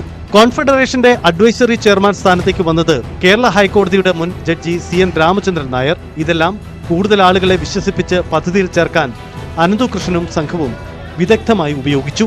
പണം കുന്നുകൂടിയപ്പോൾ അത് പല വഴിക്ക് വകമാറ്റിയെന്നാണ് ഇപ്പോൾ മനസ്സിലാക്കുന്നത്. രാഷ്ട്രീയ വ്യത്യാസമില്ലാതെ നേതാക്കൾക്ക് ലക്ഷങ്ങൾ സംഭാവനകളും കിട്ടി. ഇതിനിടെ പദ്ധതി എങ്ങനെ പാളി എന്നത് വ്യക്തമായി വരുന്നതേ ഉള്ളൂ. പരമാവധി പണം പിരിച്ചു മുങ്ങാനായിരുന്നു ആദ്യം മുതലേ ഉദ്ദേശം. അതോ ആയിരക്കണക്കിന് ആളുകൾ അംഗങ്ങളായപ്പോൾ അവർക്കെല്ലാം കമ്പനികളിൽ നിന്നും സ്കൂട്ടറും തയ്യൽ മെഷീനുമൊന്നും എത്തിക്കാൻ പറ്റാതായി പോയതാണോ? അതോ പെട്ടെന്ന് കോടികൾ വന്നു ചേർന്നപ്പോൾ ആഡംബരങ്ങൾക്കായി അതെല്ലാം ചിലവാക്കി പാപ്പരായി പോയതാണോ? News desk, news 18. ഈ ചോദ്യങ്ങൾക്കുള്ള ഉത്തരമെല്ലാം കിട്ടേണ്ടത് വിശദമായ സമഗ്രമായ ഒരു അന്വേഷണത്തിന് ഒടുവിലാണ്. ആ അന്വേഷണത്തിലേക്ക് ക്രൈംബ്രാഞ്ച് കടക്കുമെന്ന് തന്നെ നമുക്ക് പ്രതീക്ഷിക്കാം. കാരണം തുടക്കത്തിൽ പറഞ്ഞതുപോലെ കേരളം കണ്ട ഏറ്റവും വലിയ സാമ്പത്തിക തട്ടിപ്പുകളിൽ ഒന്നാണിത്. ഇതിനിരയായിട്ടുള്ളത് ഈ നാട്ടിലെ ഏറ്റവും അതിസാധാരണക്കാരായ സ്ത്രീകളാണ്. അവർക്ക് നീതി കിട്ടേണ്ടത് ആവശ്യവുമാണ്. ഇനി നമ്മൾ ഈ ദിവസത്തെ മറ്റു വാർത്തകളിലേക്ക് കടക്കുകയാണ്. കഴിഞ്ഞ ദിവസം നമ്മളെയൊക്കെ ഞെട്ടിച്ചൊരു വാർത്തയായിരുന്നു ആലപ്പുഴ വാടക്കലിൽ അമ്മയുടെ ആൺ സുഹൃത്തിനെ മകൻ കറന്റ് അടിച്ച് കൊലപ്പെടുത്തിയെന്ന സംഭവം. ഇതിനു പിന്നിൽ വർഷങ്ങൾ നീണ്ട പകയുണ്ടെന്നാണ് ഇപ്പോൾ പുറത്തുവരുന്ന വിവരം. കൊല്ലപ്പെട്ട ദിനേശൻ 4 വർഷം മുൻപ് ഈ സംഭവത്തിലെ മുഖ്യപ്രതിയായ കിരണിനെ വെട്ടി പരിക്കേൽപ്പിച്ചിരുന്നതായി അന്വേഷണ സംഘം കണ്ടെത്തി. അന്നും ഈ തർക്കത്തിന് കാരണം അമ്മയുമായുള്ള ബന്ധമായിരുന്നു എന്ന് പോലീസ് പറയുന്നു. ഷോക്കേറ്റ് വീണ ദിനേശന്റെ കയ്യിൽ കമ്പി വടി പിടിപ്പിച്ച ശേഷം വീണ്ടും ഷോക്കടിപ്പിച്ച് മരണം ഉറപ്പിച്ചു. മുഖ്യപ്രതിയായ കിരണിന്റെ അമ്മയുമായി കൊല്ലപ്പെട്ട ദിനേശന് വർഷങ്ങൾ നീണ്ട വഴിവിട്ട ബന്ധമായിരുന്നുവെന്ന് പോലീസ് പറയുന്നു. ഇരുവരും തമ്മിലുള്ള ബന്ധത്തെ തുടർന്ന് നിരവധി തവണ കിരണുമായി സംഘർഷമുണ്ടായി. 4 വർഷം മുമ്പ് ദിനേശൻ കിരണിനെ വെട്ടിപ്പരിക്കേൽപ്പിച്ചിരുന്നു. പുന്നപ്ര സഹകരണ ആശുപത്രിയിൽ ചികിത്സ തേടിയെങ്കിലും മറ്റ് നിയമ നടപടികളിലേക്ക് കടന്നിരുന്നില്ല. കഴിഞ്ഞ പുതുവർഷ ദിനത്തിലും വീട്ടിൽ വന്നതുമായി ബന്ധപ്പെട്ട് ഇരുവരും തമ്മിൽ തർക്കവും കയ്യേറ്റവും ഉണ്ടായി. മരണപ്പെട്ട ദിവസവും ദിനേശൻ അശ്വമയെ കാണാൻ വീട്ടിൽ വന്നിരുന്നു. വീണ്ടും വരുന്നത് കാത്ത് കിരൺ ഇരുന്നു. വീടിന്റെ പിന്നിലെ താഴ്ന്ന പ്രദേശത്ത് വെള്ളം കയറുമ്പോൾ മത്സ്യം പിടിക്കാനായി ഉപയോഗിച്ചിരുന്ന വയർ കറണ്ടുമായി ഘടിപ്പിച്ചിരുന്നു. 12:30 വോൾട്ടേജിൽ വ്യതിയാനം വന്നതോടെ ദിനേശന് വൈദ്യുതാഘാതം ഏറ്റെന്ന് ഇലക്ട്രീഷ്യൻ കൂടിയായ കിരണിന് ഉറപ്പായി. പുറത്തിറങ്ങിയ ശേഷം കൈയിൽ കമ്പിവടി ഘടിപ്പിച്ച് വീണ്ടും വൈദ്യുതി കടത്തിവിട്ടു. കൊലപാതക വിവരം അപ്പോഴേക്കും രക്ഷിതാക്കളെ അറിയിച്ചിരുന്നു. പുലർച്ചെ 3:30 പിതാവ് കുഞ്ഞുമോനും കിരണും മൃതദേഹം ചുമന്നെടുത്ത് പാടത്തുപേക്ഷിച്ചു. പിറ്റേ ദിവസം രാവിലെ ദിനേശൻ പാടത്ത് കിടക്കുന്നതായി അശ്വമ്മയോട് തൊട്ടടുത്ത വീട്ടിലെ കുട്ടി പറഞ്ഞുവെങ്കിലും അവിടെ കിടക്കട്ടെ, ആരോടും പറയേണ്ടെന്നായിരുന്നു മറുപടി. വൈകിട്ടോടെയാണ് മറ്റുള്ളവർ മൃതദേഹം പാടശേഖരത്തിൽ കാണുന്നത്. ആ ദിവസം തന്നെ അശ്വമ്മ കായംകുളത്ത് കല്യാണത്തിനും കുഞ്ഞുമോൻ ജോലിക്കും പോയിരുന്നു. മരണാനന്തര ചടങ്ങുകളിലും 3 പേരും സജീവമായി പങ്കെടുത്തു. കുഞ്ഞുമോനെ കസ്റ്റഡിയിലെടുക്കുമ്പോൾ താൻ ചവിട്ടിയാണ് ദിനേശനെ കൊലപ്പെടുത്തിയതെന്നാണ് ആദ്യം പോലീസിനോട് പറഞ്ഞത്. എന്നാൽ ഒരുമിച്ചുള്ള ചോദ്യം ചെയ്യലിലാണ് പ്രതികൾക്ക് സത്യം സമ്മതിക്കേണ്ടതായി വന്നത്. ശരണ്യ സ്നേഹജൻ, ന്യൂസ് 18, ആലപ്പുഴ. ശരണ്യ സ്നേഹജൻ വിവരങ്ങളുമായി ആലപ്പുഴയിൽ നിന്ന്. ശരണ്യ, കഴിഞ്ഞ കുറേ ദിവസങ്ങളായി ഓരോ ദിവസവും വരുന്ന വാർത്ത കാണുമ്പോൾ നമ്മൾ വിചാരിക്കും ഇതാണ് ഏറ്റവും വലിയ ക്രൂരത എന്ന് വിചാരിക്കും. ഇതിപ്പോൾ ഈ അമ്മയുടെ സുഹൃത്തിനെ, വർഷങ്ങൾ നീണ്ട ബന്ധമുള്ള അമ്മയുടെ സുഹൃത്തിനെ കൊല്ലാൻ വളരെ ആസൂത്രിതമായി പദ്ധതി തയ്യാറാക്കി അതിന് ആ മരണം സംഭവിച്ചു എന്നറിഞ്ഞപ്പോൾ രക്ഷിതാക്കൾ അല്ലെങ്കിൽ ഇവർ കൂട്ടുനിൽക്കുകയും ചെയ്തു, മാതാപിതാക്കൾ കൂട്ടുനിൽക്കുകയും ചെയ്തു. പോലീസിന്റെ വിശദീകരണം എന്താണ്? ഇത് കൊലപ്പെടുത്താൻ തന്നെ ഉദ്ദേശിച്ച് ചെയ്തതാണ് എന്നാണോ? ശ്രീജ, വർഷങ്ങൾ നീണ്ട പകയാണ് കിരണിന് കൊല്ലപ്പെട്ട ദിനേശിനോടുള്ളത്. കാരണം ദിനേശൻ അതിന്റെ പ്രധാനപ്പെട്ട കാരണം ദിനേശൻ കിരണിന്റെ അമ്മയുമായി പുലർത്തിയിരുന്ന ബന്ധം തന്നെയാണ്. പല ഘട്ടത്തിലും കിരണും ദിനേശനും തമ്മിൽ ഇത് വലിയ സംഘർഷങ്ങളിലേക്ക് പോവുകയും ചെയ്തിട്ടുണ്ട്. ഇയാൾ ആ വീട്ടിലെ നിത്യ സന്ദർശകനായിരുന്നു എന്നുള്ള വിവരമാണ് പോലീസ് നമ്മളോട് സ്ഥിരീകരിക്കുന്നത്. പലപ്പോഴും വീട്ടിൽ വരുമ്പോൾ വരരുത് എന്ന് പറഞ്ഞുകൊണ്ട് കിരണുമായി തർക്കത്തിൽ ഏർപ്പെടാറുണ്ട്. 4 വർഷം മുമ്പ് ഇത്തരത്തിൽ കിരണും ദിനേശനും തമ്മിലുണ്ടായ സംഘർഷത്തിൽ കിരണിന് വെട്ടേറ്റിരുന്നു. പുന്നപ്ര സഹകരണ മെഡിക്കൽ കോളേജിൽ ചികിത്സ തേടിയെങ്കിലും പിന്നീട് മറ്റ് നിയമ നടപടികളിലേക്കൊന്നും പോവുകയും ചെയ്തില്ല. ഇവർ രണ്ടുപേരും അയൽവാസികളാണ്. കുറച്ച് വിജനമായ ഒരു സ്ഥലമാണ് ഇവർ താമസിക്കുന്ന ഇടമെന്ന് പാടശേഖരവും ചതുപ്പും ഒക്കെ ഇടകലർന്ന ഒരു പ്രദേശമാണ്.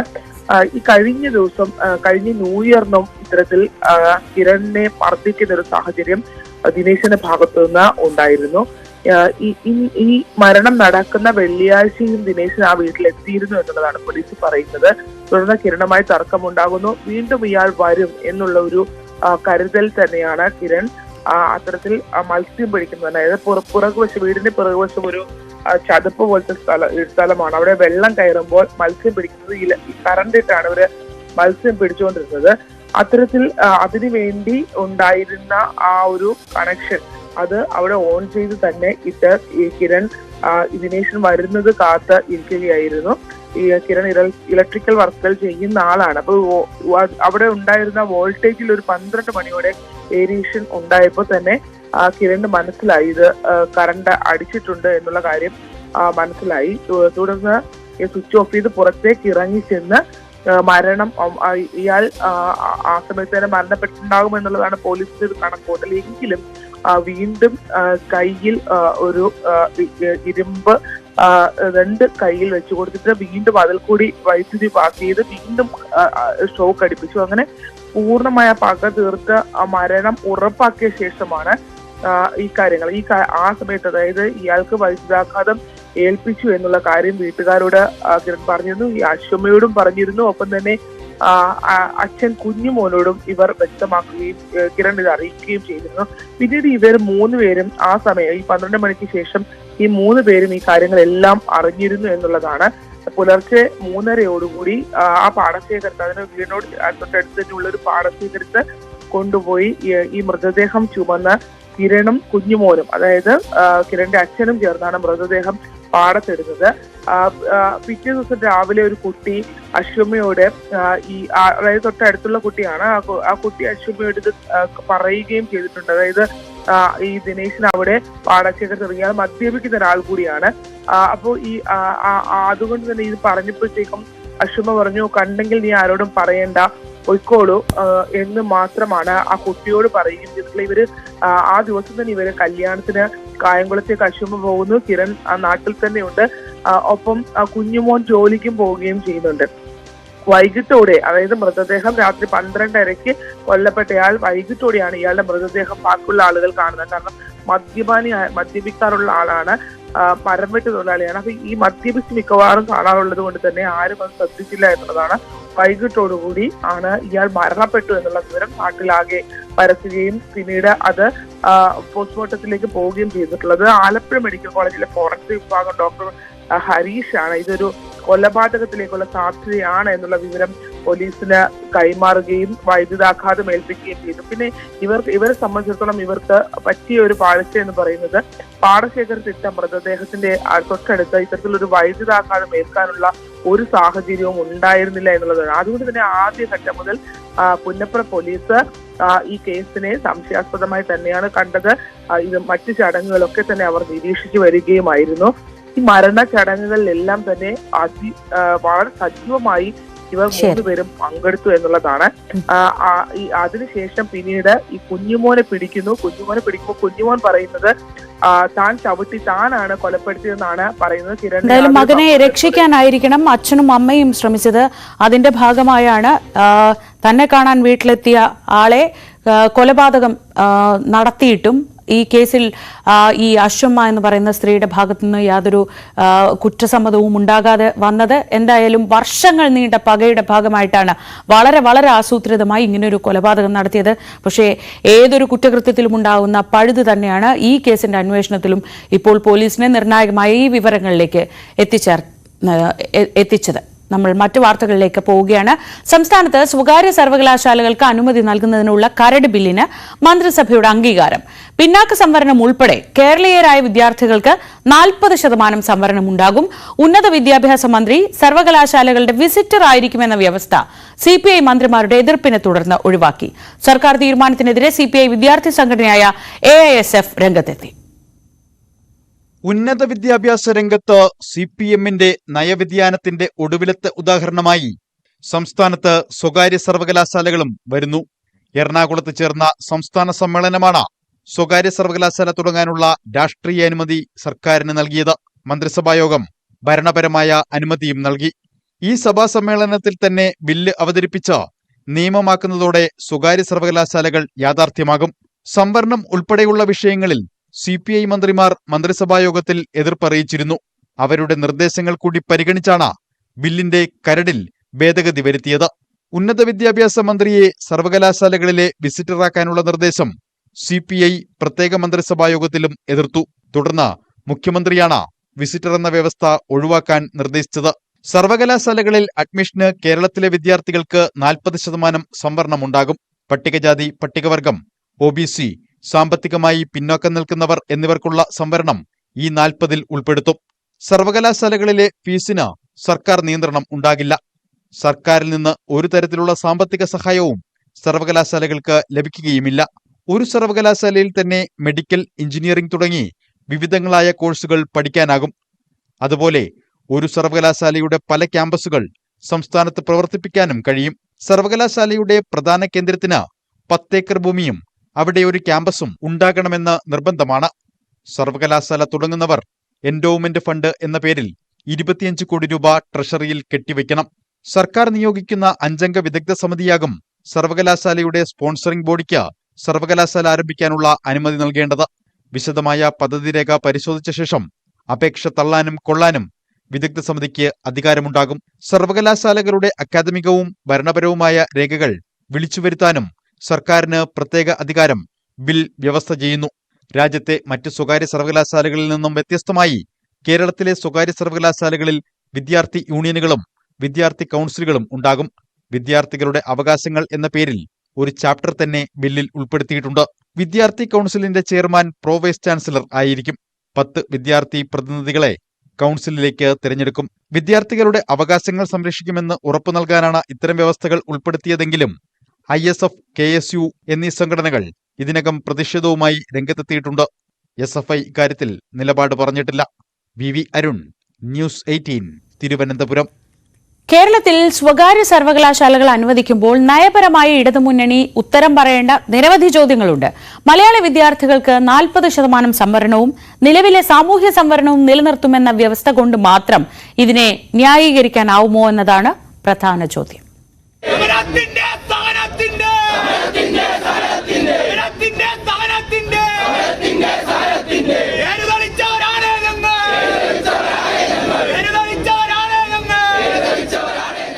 വിദ്യാഭ്യാസ കച്ചവടത്തിനെതിരായ അതിതീവ്ര വിദ്യാർത്ഥി പോരാട്ടങ്ങളിലെ നായകരാണ് കേരള മന്ത്രിസഭയിലെ പ്രമുഖർ. ആ സമരത്തിന്റെ കൂടി ഉൽപ്പന്നമാണ് ഇന്നത്തെ ഇടതു സർക്കാർ. അതേ സർക്കാർ സ്വകാര്യ സർവകലാശാലകളെ കേരളത്തിലേക്ക് ആനയിക്കുമ്പോൾ സ്വാശ്രയ കോളേജുകൾക്കെതിരായ രക്തരൂക്ഷിത പോരാട്ടം നടത്തിയ ഘട്ടങ്ങളിൽ ഉയർന്ന പ്രധാന വാദങ്ങളും അവയ്ക്കുള്ള മറുചോദ്യങ്ങളും ഉയരുന്നുണ്ട്. അന്നുയർത്തിയ വാദം 1, ഉയർന്ന ഫീസ് നൽകേണ്ട ഈ സ്ഥാപനങ്ങളിൽ സാധാരണക്കാരുടെ മക്കൾക്ക് പഠനാവസരം ലഭിക്കില്ല. സ്വാശ്രയ കോളേജുകളോട് ഇടതുമുന്നണി സർക്കാരുകൾ സമരസപ്പെട്ടതോടെ തന്നെ ഈ നയത്തിൽ വെള്ളം ചേർത്തതാണ്. ഫീസിൽ സർക്കാരിന് നിയന്ത്രണമില്ലാത്ത സ്വകാര്യ സർവകലാശാലകൾ കൂടി വരുന്നതോടെ വെള്ളം ചേർക്കൽ പൂർണ്ണമാകും. അന്നുയർത്തിയ വാദം 2, സാമൂഹ്യ സംവരണം അട്ടിമറിക്കുക വഴി സാമൂഹ്യമായി പിന്നാക്കം നിൽക്കുന്ന ജനവിഭാഗത്തിന്റെ വിദ്യാഭ്യാസ അവസരം നിഷേധിക്കപ്പെടും. നിലവിലെ സംവരണം തുടരുമെന്ന വ്യവസ്ഥ പുതിയ ബില്ലിലുണ്ട്. എന്നാൽ സ്വകാര്യ മേഖലയിൽ സംവരണമില്ലാത്ത രാജ്യത്ത് സർക്കാർ മുതൽ മുടക്കില്ലാത്ത സ്ഥാപനത്തിൽ സംവരണം വേണമെന്ന വ്യവസ്ഥ കോടതിയിൽ നിൽക്കുമോ എന്ന ചോദ്യം ഉയരുന്നുണ്ട്. MA ബേബി അവതരിപ്പിച്ച സ്വാശ്രയ വിദ്യാഭ്യാസ ബില്ലിലെ വ്യവസ്ഥകൾ കോടതി തള്ളിയ അനുഭവപാഠം ഉദാഹരണമായി മുന്നിലുണ്ട്. അന്നത്തെ വാദം 3. വിദ്യാഭ്യാസം കച്ചവടമല്ല, സർക്കാരിന്റെ ഉത്തരവാദിത്വമാണ്. അവിടെ ലാഭനഷ്ടങ്ങൾ നോക്കരുത്. വിദ്യാഭ്യാസ ഉത്തരവാദിത്വത്തിൽ നിന്ന് സർക്കാരുകൾ പിന്മാറുക എന്ന കേന്ദ്ര സർക്കാർ നയം തന്നെയല്ലേ സ്വകാര്യ സർവകലാശാലകൾ എന്ന മറുചോദ്യമാണ് ഇവിടെ ഉയരുന്നത്. നിലവിലെ ഗവൺമെന്റ് ഫണ്ടഡ് യൂണിവേഴ്സിറ്റികൾ നിലനിർത്തിയാണ് സ്വകാര്യ സർവകലാശാലകളെന്നാണ് ഇടതുത്തരം. എങ്കിൽ ഈ സർവകലാശാലകളുടെ നിലവാരമുയർത്തിയാൽ പോരെ? സ്വകാര്യ സർവകലാശാലകൾ എന്തിനെന്നതാണ് മറുചോദ്യം. ഒപ്പം നീറ്റിലായി സ്വാശ്രയ സമരകാലത്ത് SFI ഉയർത്തിയ തീഷ്ണ മുദ്രാവാക്യങ്ങൾ.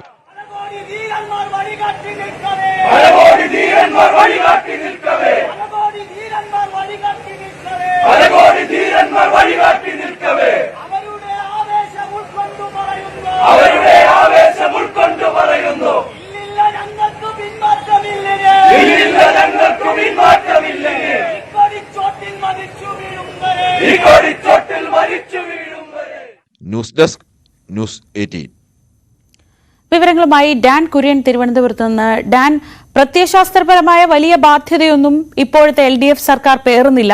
പലപ്പോഴും വലിയ മാറ്റങ്ങൾ അവരുടെ നിലപാടുകളിൽ തന്നെ ഉണ്ട്. ഇപ്പോൾ ഏറ്റവും ഒടുവിൽ നമ്മൾ കാണുന്നത് കിഫ്ബി എന്ന് പറയുന്നത് ഒരിക്കലും ജനങ്ങളിൽ നിന്ന് ഒരു പൈസ പിരിച്ചുകൊണ്ടുള്ള ഒരു സംവിധാനം ആവില്ലെന്ന് പറഞ്ഞത് വളരെ ചെറിയൊരു കാലയളവിൽ തന്നെ അത് തിരിച്ച് എല്ലാ കാലത്തും ആ നിലപാട് എടുക്കാൻ പറ്റുമോ എന്ന് ചോദിക്കുന്ന ഒരു കാഴ്ച കഴിഞ്ഞതിന്റെ തൊട്ടു പിന്നാലെയാണ് നമ്മൾ ഈ സ്വകാര്യ സർവകലാശാലകൾ എന്ന വലിയ ചോദ്യത്തിലേക്ക് വരുന്നത്. ഒന്ന്, ഇത്രയും വർഷങ്ങളിൽ ഇടതു പാർട്ടികൾ എടുത്തിരുന്ന നിലപാടിന് പൂർണ്ണമായും വിരുദ്ധമാണ്. ആ നിലപാട് പ്രശ്നം അവിടെ നിൽക്കട്ടെ. അപ്പോൾ പോലും സംസ്ഥാനത്തെ സർവകലാശാലകൾ നേരിടുന്ന ഗുരുതരമായ പ്രതിസന്ധി പഠിക്കാൻ കുട്ടികളില്ല എന്നതാണ്. അങ്ങനെ ഒരു സാഹചര്യത്തിൽ നിൽക്കുമ്പോഴാണ് സ്വകാര്യ സർവകലാശാലകളെ കൊണ്ടുവരാനും വലിയ ഫീസ് കൊടുത്ത് പഠിക്കാനുമൊക്കെ എന്താണ് ഇതിനു പിന്നിലുള്ള സർക്കാരിന്റെ ഉദ്ദേശം? ഇതുകൊണ്ട് എന്ത് സർക്കാർ നേടുമെന്ന ചോദ്യം ഉയരുന്നത്. ഇതിന് ഉത്തരം പറയല്ലേ എത്ര വലിയ ബാധ്യതയാവും, എത്ര വലിയ ഉത്തരവാദിത്വമാവും?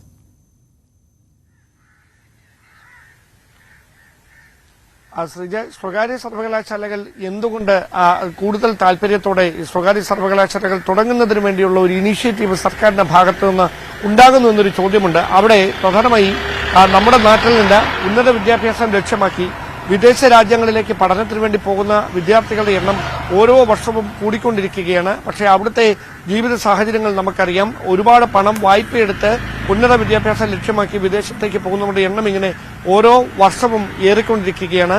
ഈ ഒരു പശ്ചാത്തലം കൂടി കണക്കിലെടുത്തുകൊണ്ടാണ് ഇങ്ങനെയുള്ള സർവകലാശാലകൾക്ക് സ്വകാര്യമായി തന്നെ നമ്മുടെ നാട്ടിലും പ്രവർത്തിക്കാനുള്ള ഒരു സാഹചര്യം ഒരുക്കുന്ന കാര്യം സർക്കാരിന്റെ പരിഗണനയിലേക്ക് വന്നത്. അവിടെ ഒരു തരത്തിലുള്ള നിക്ഷേപവും സർക്കാർ ഇതുമായി ബന്ധപ്പെട്ട് നടത്തുന്നില്ല. അതോടൊപ്പം ഒരു തരത്തിലുള്ള സാമ്പത്തിക സഹായവും അവർക്ക് കൈമാറുന്നുമില്ല. ഒരു സ്ഥലമൊരുക്കുക അല്ലെങ്കിൽ അതുമായി ബന്ധപ്പെട്ട ഒരു വെന്യൂ ഒരുക്കുക എന്നത് മാത്രമാണ് സർക്കാരിന്റെ ഭാഗത്തു നിന്ന് ഉണ്ടാകുന്ന ഒരു ഏക സഹായം എന്ന് പറയുന്നത്. അതോടൊപ്പം തന്നെ അവർക്ക് അംഗീകാരം നൽകണോ വേണ്ടയോ, പ്രവർത്തനത്തിന് അനുമതി നൽകണോ വേണ്ടയോ എന്ന് തീരുമാനിക്കാനുള്ള ഒരു കൌൺസിലിനെ അടക്കം സർക്കാർ നിയോഗിക്കും. അവരുടെ നിർദ്ദേശത്തിന്റെ അടിസ്ഥാനത്തിലായിരിക്കും അതിന് പ്രവർത്തനം തുടങ്ങണോ എന്ന കാര്യത്തിലൊക്കെ തീരുമാനമുണ്ടാകുക. പക്ഷേ ഈ സ്വകാര്യ സർവകലാശാലകൾക്ക് ഈ പ്രവർത്തനാനുമതി നൽകുന്നതിലൂടെ പ്രധാനപ്പെട്ട ഒരു വെല്ലുവിളിയായി യുവജന സംഘടനകൾ, വിദ്യാർത്ഥി സംഘടനകൾ ഉയർത്തിക്കാണിക്കുന്ന ഒരു കാര്യം, അവിടെ ഈ സംവരണം എങ്ങനെ ഉറപ്പാക്കാൻ കഴിയും? അവിടെ അത് എന്തടിസ്ഥാനത്തിലാണ് സ്വകാര്യ സർവകലാശാലകളിൽ ഇത്ര ശതമാനം സംവരണം നൽകാൻ കഴിയുമെന്ന് ഉറപ്പ് പറയുന്നത് സർക്കാർ. ഈ കാര്യത്തിലാണ് ഒരു വ്യക്തത വരേണ്ടത്. അവിടെ കൃത്യമായി ഇപ്പോൾ നിഷ്കർഷിച്ചിരിക്കുന്ന ബില്ലിൽ 40% സംവരണം എന്നെടുത്ത് പറയുന്നുണ്ടെങ്കിലും അതിന് നിയമപരമായ സാധുത ഉണ്ടാകുമോ എന്നതാണ് പ്രധാനപ്പെട്ട ഒരു വെല്ലുവിളിയായി വരുന്ന ചോദ്യം. സർക്കാരിനെ കുഴയ്ക്കുന്നത് CPIയുടെ പോഷക സംഘടനയായ AYF തന്നെയാണ് വലിയ പ്രതിഷേധവുമായി ഇതിനെതിരെ രംഗത്ത് വന്നിരിക്കുന്നത് എന്നുള്ളതാണ്. അവർ തീർച്ചയായും നിയമസഭയിലേക്കടക്കം ഈ വിഷയം ഉന്നയിച്ചുകൊണ്ട് വരും ദിവസങ്ങളിൽ മാർച്ച് നടത്താനുള്ള സാധ്യതയാണ് നിലനിൽക്കുന്നത്. KSU അടക്കം ഇതിനോടുള്ള ഒരു എതിർപ്പ് പരസ്യമാക്കി കഴിഞ്ഞു. SFI പക്ഷേ ഇതുവരെ നിലപാട് കൃത്യമായി പറഞ്ഞിട്ടില്ല. ഇത് വിദ്യാർത്ഥികളെ ആശങ്കപ്പെടുത്തുന്ന തരത്തിലേക്ക് ഒരു കാര്യമായി മാറും എന്നുണ്ടെങ്കിൽ അവിടെ എല്ലാ വിദ്യാർത്ഥി സംഘടനകളും പ്രതിഷേധവുമായി തെരുവിലിറങ്ങുന്ന സാഹചര്യം ഉണ്ടാകും. അതിനെ എങ്ങനെ നേരിടുമെന്നതാണ് സർക്കാരിന് മുമ്പിലുള്ള വെല്ലുവിളി. പക്ഷേ അപ്പോഴും സർക്കാർ ഈ ബില്ലിൽ കൃത്യമായി പറയുന്ന ഉറപ്പ് കൃത്യമായ ഒരു നിയന്ത്രണം വെച്ചുകൊണ്ട് തന്നെയാണ്, അതായത് തോന്നിയപടിക്ക് അങ്ങ് പ്രവർത്തിക്കാൻ കഴിയില്ല. അവിടെ നിയന്ത്രണം ഉറപ്പുവരുത്തിക്കൊണ്ട് തന്നെയായിരിക്കും ഈ സർവകലാശാലകളുടെ പ്രവർത്തനം നടത്തുക. സർക്കാരിനൊരു ഇന്റർവെൻഷൻ എപ്പോഴും ഉണ്ടാകുന്ന തരത്തിൽ തന്നെയായിരിക്കും ഇതുമായി ബന്ധപ്പെട്ട തുടർ നീക്കങ്ങളൊക്കെ നടക്കുക എന്ന് എടുത്തു പറയുന്നു. അതോടൊപ്പം വിദ്യാർത്ഥി യൂണിയനുകൾക്ക് ഈ സർവകലാശാലകളിൽ പ്രവർത്തിക്കുന്നതിനുള്ള അനുമതി ഉണ്ടായിരിക്കും. അതാണ് എടുത്തു പറയുന്ന ഒരു കാര്യം. അതായത് വിദ്യാർത്ഥികളുടെ അവകാശങ്ങൾ ചൂഷണം ചെയ്യപ്പെടുന്ന ഒരു സാഹചര്യവും ഈ സർവകലാശാലകളിൽ ഉണ്ടാകാതിരിക്കുന്നുള്ള നടപടികൾ ആദ്യമേ തന്നെ ഉറപ്പുവരുത്തിക്കൊണ്ടാണ് ഈ പ്രവർത്തനങ്ങളുമായിട്ട് മുമ്പോട്ട് പോകുന്നതെന്നും ഈ ബില്ലിൽ പറയുന്നുണ്ട്. അങ്ങനെയാണെങ്കിൽ ഇത് എത്രയും പെട്ടെന്ന് ബില്ല് അവതരിപ്പിച്ച് അത് പിന്നീട് നിയമമായി മാറ്റുന്നതിനുള്ള നടപടികളാണ് ഇപ്പോൾ പുരോഗമിച്ചുകൊണ്ടിരിക്കുന്നത്. ശരി ഡാൻ, ഇവിടെ പഠിക്കാൻ വിദ്യാർത്ഥികൾ ഉണ്ടാവുമോ എന്നത് കൂടിയാണ് ഇനി ഏറ്റവും അറിയേണ്ട കാര്യം. കാരണം നമ്മുടെ സംസ്ഥാനത്ത് നിന്ന് കുട്ടികൾ പുറത്തേക്ക് പോകുന്നത് നല്ല വിദ്യാഭ്യാസത്തിന് വേണ്ടി മാത്രമല്ല, നല്ല ജീവിത സാഹചര്യങ്ങൾക്ക് കൂടി വേണ്ടിയാണ്. അതിനിടയിൽ അവർ വലിയ പ്രതിസന്ധികളിലൊക്കെ ചെന്നുപെടുന്നു എന്നത് മറ്റൊരു കാര്യം. ഡാൻ, മറ്റൊരു പ്രധാനപ്പെട്ട കാര്യം നിയമസഭയിലെ ഇന്നത്തെ സംഭവവികാസങ്ങളാണ്. സംസ്ഥാനത്ത് അടുത്തിടെ ഉണ്ടായ പോലീസ് അതിക്രമങ്ങളായിരിക്കും ഇന്ന് സഭയിലേക്ക് പ്രതിപക്ഷം കൊണ്ടുവരിക. സഭയുടെ കാര്യോപദേശക സമിതി യോഗവും ചേരുന്നതായി അറിയുന്നു. എന്തൊക്കെയാണ് വിശദാംശങ്ങൾ?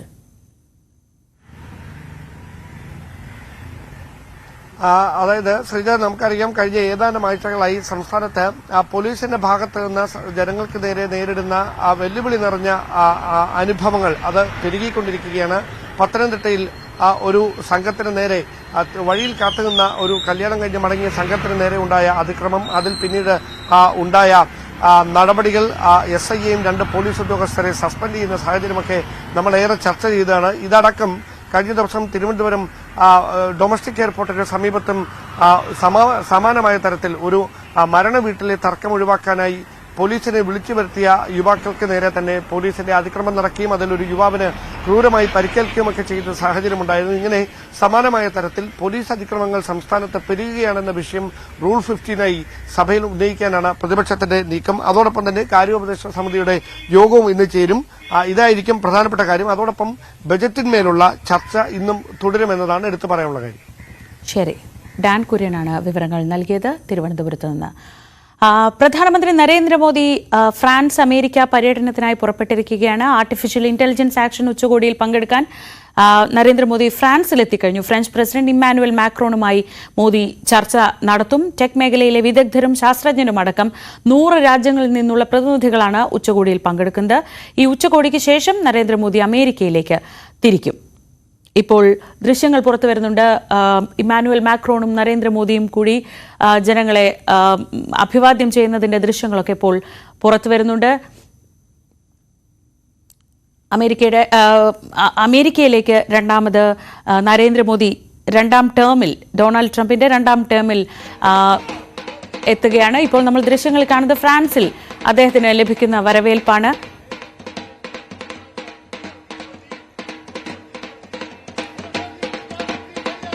ഇന്ന് രാവിലെ അദ്ദേഹം ഇമ്മാനുവൽ മാക്രോണും നരേന്ദ്രമോദിയും ചേർന്ന് ജനങ്ങളെ അഭിവാദ്യം ചെയ്യുന്ന ദൃശ്യങ്ങളൊക്കെ ഇപ്പോൾ പുറത്തു വരുന്നു. ശരി, ഇനി ഫ്രാൻസിൽ നിന്ന് അമേരിക്കയിലേക്കാണ് മോദി പോകുന്നത്. അവിടെ ഇന്ത്യക്കാർ പ്രധാനമന്ത്രി എത്തുന്നതിൻ്റെ ആവേശത്തിലാണ്. ന്യൂജേഴ്സിയിൽ നിന്ന് ഡോക്ടർ സജിമോൻ ആന്റണി നമ്മളോടൊപ്പം ചേരുന്നുണ്ട്. ഡോക്ടർ സജിമോൻ, എപ്പോഴും നരേന്ദ്രമോദിയെ മൈ ഫ്രണ്ട് എന്ന് വിളിച്ചുകൊണ്ടാണ് ഡൊണാൾഡ് ട്രംപ് അഭിവാദ്യം ചെയ്യാറുള്ളത്. തിരിച്ചും അതെ, കഴിഞ്ഞ തവണ ആദ്യത്തെ ടേമിൽ നരേന്ദ്രമോദി വന്നപ്പോൾ കിട്ടിയ ഹൗഡി മോഡിക്ക് കിട്ടിയ ആവേശോജ്വലമായ സ്വീകരണമൊക്കെ നമ്മൾ കണ്ടതാണ്. ഇപ്പോൾ 2ാം ടേമിലേക്ക് വരുമ്പോൾ ഇവിടെ 3ാം ടേമിലാണ് നരേന്ദ്രമോദി ഉള്ളത്, അവിടെ 2ാം ടേമിൽ ട്രംപുമുണ്ട്. എങ്ങനെയാണ് അവിടുത്തെ ആളുകളുടെ, ഇന്ത്യൻ ഡയസ്പോറ എങ്ങനെയാണ് അദ്ദേഹത്തിന്റെ വരവിനെ കാത്തിരിക്കുന്നത്? തീർച്ചയായും ഈ വിസിറ്റിന് വളരെയധികം ഇമ്പോർട്ടൻസ് ഉണ്ട്. കാരണം പ്രൈം മിനിസ്റ്റർ നരേന്ദ്രമോദിയുടെ ഇൻഡോ അമേരിക്കൻ റിലേഷൻഷിപ്പ് എന്ന് പറയുന്നത് വളരെയധികം സങ്കീർണമായിരുന്നു. 2002 ഗുജറാത്ത് റയോട്ട്സിന് ശേഷം നമുക്കറിയാം, 2004 അന്നത്തെ ഗുജറാത്ത് ചീഫ് മിനിസ്റ്റർ ആയിരുന്ന നരേന്ദ്രമോദിയെ ഇങ്ങോട്ടേക്ക് ബാൻ ചെയ്തിരുന്നു. അതിനുശേഷം 2014 ശേഷം ഇപ്പൊ അറിയാൻ കഴിയുന്നത് 9ാമത്തെ വിസിറ്റാണ് ഈ വരുന്നത്. ഈ ഒരു വിസിറ്റിന് ഒത്തിരിയധികം വ്യത്യാസങ്ങളുണ്ട്. കാരണം ഇപ്പോൾ നടക്കുന്ന ഒരു ഡെവലപ്മെന്റുകളും ഇവിടുത്തെ ഇലക്ഷൻ കഴിഞ്ഞുള്ള പ്രതിഭാസങ്ങളും ഒക്കെ ഒരു പരിധി വരെ അത് വളരെയധികം എന്താ പറയുക, എല്ലാവരും ഉത്സാഹത്തോടെ നോക്കിക്കൊണ്ടിരിക്കുന്ന ഒരു പ്രതീതിയാണ് ഈ ഒരു സമയത്ത് ഉള്ളത്. ഇവിടെ ഫ്രാൻസിലെ വിസിറ്റ് കഴിഞ്ഞിട്ട് ഫെബ്രുവരി 12 വൈകുന്നേരമാണ് അദ്ദേഹം ഇവിടെ വരിക. 13 14 അദ്ദേഹം ഇവിടുത്തെ പ്രസിഡന്റ് ഡൊണാൾഡ് ട്രംപുമായിട്ടും അതോടൊപ്പം തന്നെ ടെക് വിദഗ്ധന്മാരുമായിട്ടുള്ള കൂടിക്കാഴ്ചയും ഈ ഒരു 2 ദിവസത്തെ ഒരു വിസിറ്റ് വരുന്നത് സ്കെഡ്യൂൾ ചെയ്തിരിക്കുന്നത്. ഇതിനകം ഇവിടുത്തെ president Donald Trump Israel prime മിനിസ്റ്ററെയും ജപ്പാനീസ് പ്രൈം മിനിസ്റ്ററെയും കണ്ടു കഴിഞ്ഞിരുന്നു. അതിനുശേഷമുള്ള മൂന്നാമത്തെ ഇമ്പോർട്ടന്റ് വിസിറ്റ് ആണ് പ്രൈം മിനിസ്റ്റർ മോദിയുടെ എന്നുള്ളത് എടുത്തു പറയേണ്ട ഒരു കാര്യമാണ്. പ്രൈം മിനിസ്റ്റർ മോദിയുടെ ഈ ഒരു വിസിറ്റിന് ഇവർ രണ്ടുപേരും കമ്പയർ ചെയ്യുകയാണെങ്കിൽ ഒത്തിരിയധികം സിമിലാരിറ്റികളുണ്ട്. ഡൊണാൾഡ് ട്രംപ് ഇന്നത്തെ അമേരിക്കൻ പ്രസിഡന്റ് പ്രൈം മിനിസ്റ്റർ മോദിയും തമ്മിൽ അവർക്ക് രണ്ടുപേർക്കും വലിയ പോപ്പുലർ മാൻഡേറ്റ് ഉണ്ട്. അതോടൊപ്പം തന്നെ രണ്ടുപേരും അങ്ങോട്ടും ഇങ്ങോട്ടും അവരുടെ ഇലക്ഷനെ സപ്പോർട്ട് ചെയ്തിരുന്നു എന്ന് നമ്മൾ കണ്ടു കഴിഞ്ഞു. അതോടൊപ്പം രണ്ടുപേരുടെയും വ്യൂസ് എക്സ്ട്രീം റൈറ്റ് വിങ് ഒരു വ്യൂവും ഫിലോസഫിയും ഉണ്ട്.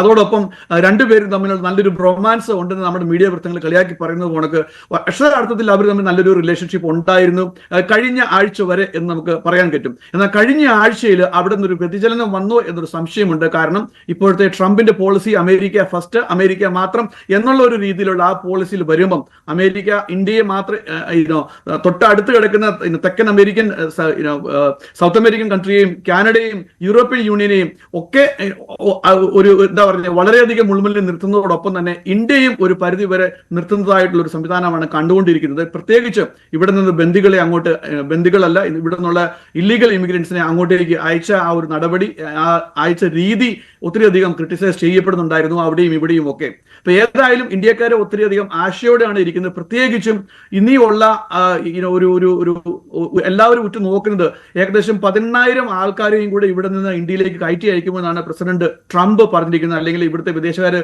വൃത്തങ്ങളെ ഉദ്ധരിക്കുകയാണെങ്കിൽ പറയുന്നത്. അതോടൊപ്പം ഏകദേശം 7.25 ലക്ഷത്തോളം അനധികൃത കുടിയേറ്റക്കാര് ഇന്ത്യയിൽ നിന്ന് ഇവിടെ ഉണ്ട്. അപ്പം ആ ഒരു hot topic prime minister Modi എങ്ങനെയാണ് പ്രസിഡന്റ് ട്രംപുമായിട്ട് ചർച്ച ചെയ്യുന്നത്? അവർ തമ്മിൽ ഒരു തീരുമാനമാകോ, എന്തെങ്കിലും വിട്ടുവീഴ്ചയ്ക്ക് അമേരിക്കൻ പ്രസിഡന്റ് ആ ഒരു ആംഗിളിൽ ഉണ്ടാകുമോ എന്നുള്ള ഒരു വലിയൊരു സന്ദേഹം അല്ലെങ്കിൽ വലിയൊരു പ്രതീക്ഷ പ്രൈം മിനിസ്റ്റർ മോദിയുടെ ഭാഗത്തു നിന്ന് എല്ലാവരും പ്രതീക്ഷിക്കുന്നുണ്ട് എന്നുള്ളതാണ് ഇവിടെ നിന്ന് പറയുന്നത്. ഇവിടെയുള്ള മീഡിയ വൃത്തങ്ങളും നമ്മുടെ അവിടെയുള്ള മീഡിയ വൃത്തങ്ങളുമായിട്ട് ഉദ്ധരിക്കുകയാണെങ്കിൽ എല്ലാവരും ആ ഒരു സ്പെസിഫിക് ടോപ്പിക്കിലേക്കാണ് ഉറ്റുനോക്കുന്നത്. കാരണം 2016 തൊട്ട് 2020 വരെ ഉണ്ടായിരുന്ന ഒരു സ്ട്രോങ് റിലേഷൻഷിപ്പ് പ്രൈം മിനിസ്റ്റർ മോദിയും ഡൊണാൾഡ് ട്രംപുമായിട്ടുണ്ടായിരുന്നത് അതൊരു മങ്ങലേറ്റോ എന്നൊരു സംശയം പല ഭാഗത്തു നിന്നും വരുന്നുണ്ട്. അപ്പൊ അതിനെ ഒരു പരിധി വരെ കവർ ചെയ്യാൻ പ്രൈം മിനിസ്റ്റർ ഈ ഒരു വിസിറ്റ് സാധിക്കും എന്നൊരു പ്രത്യാശയിലാണ് ഇവിടെയുള്ള ഇന്ത്യൻ സമൂഹം ഒന്നടങ്കം നോക്കിക്കാണുന്നത്.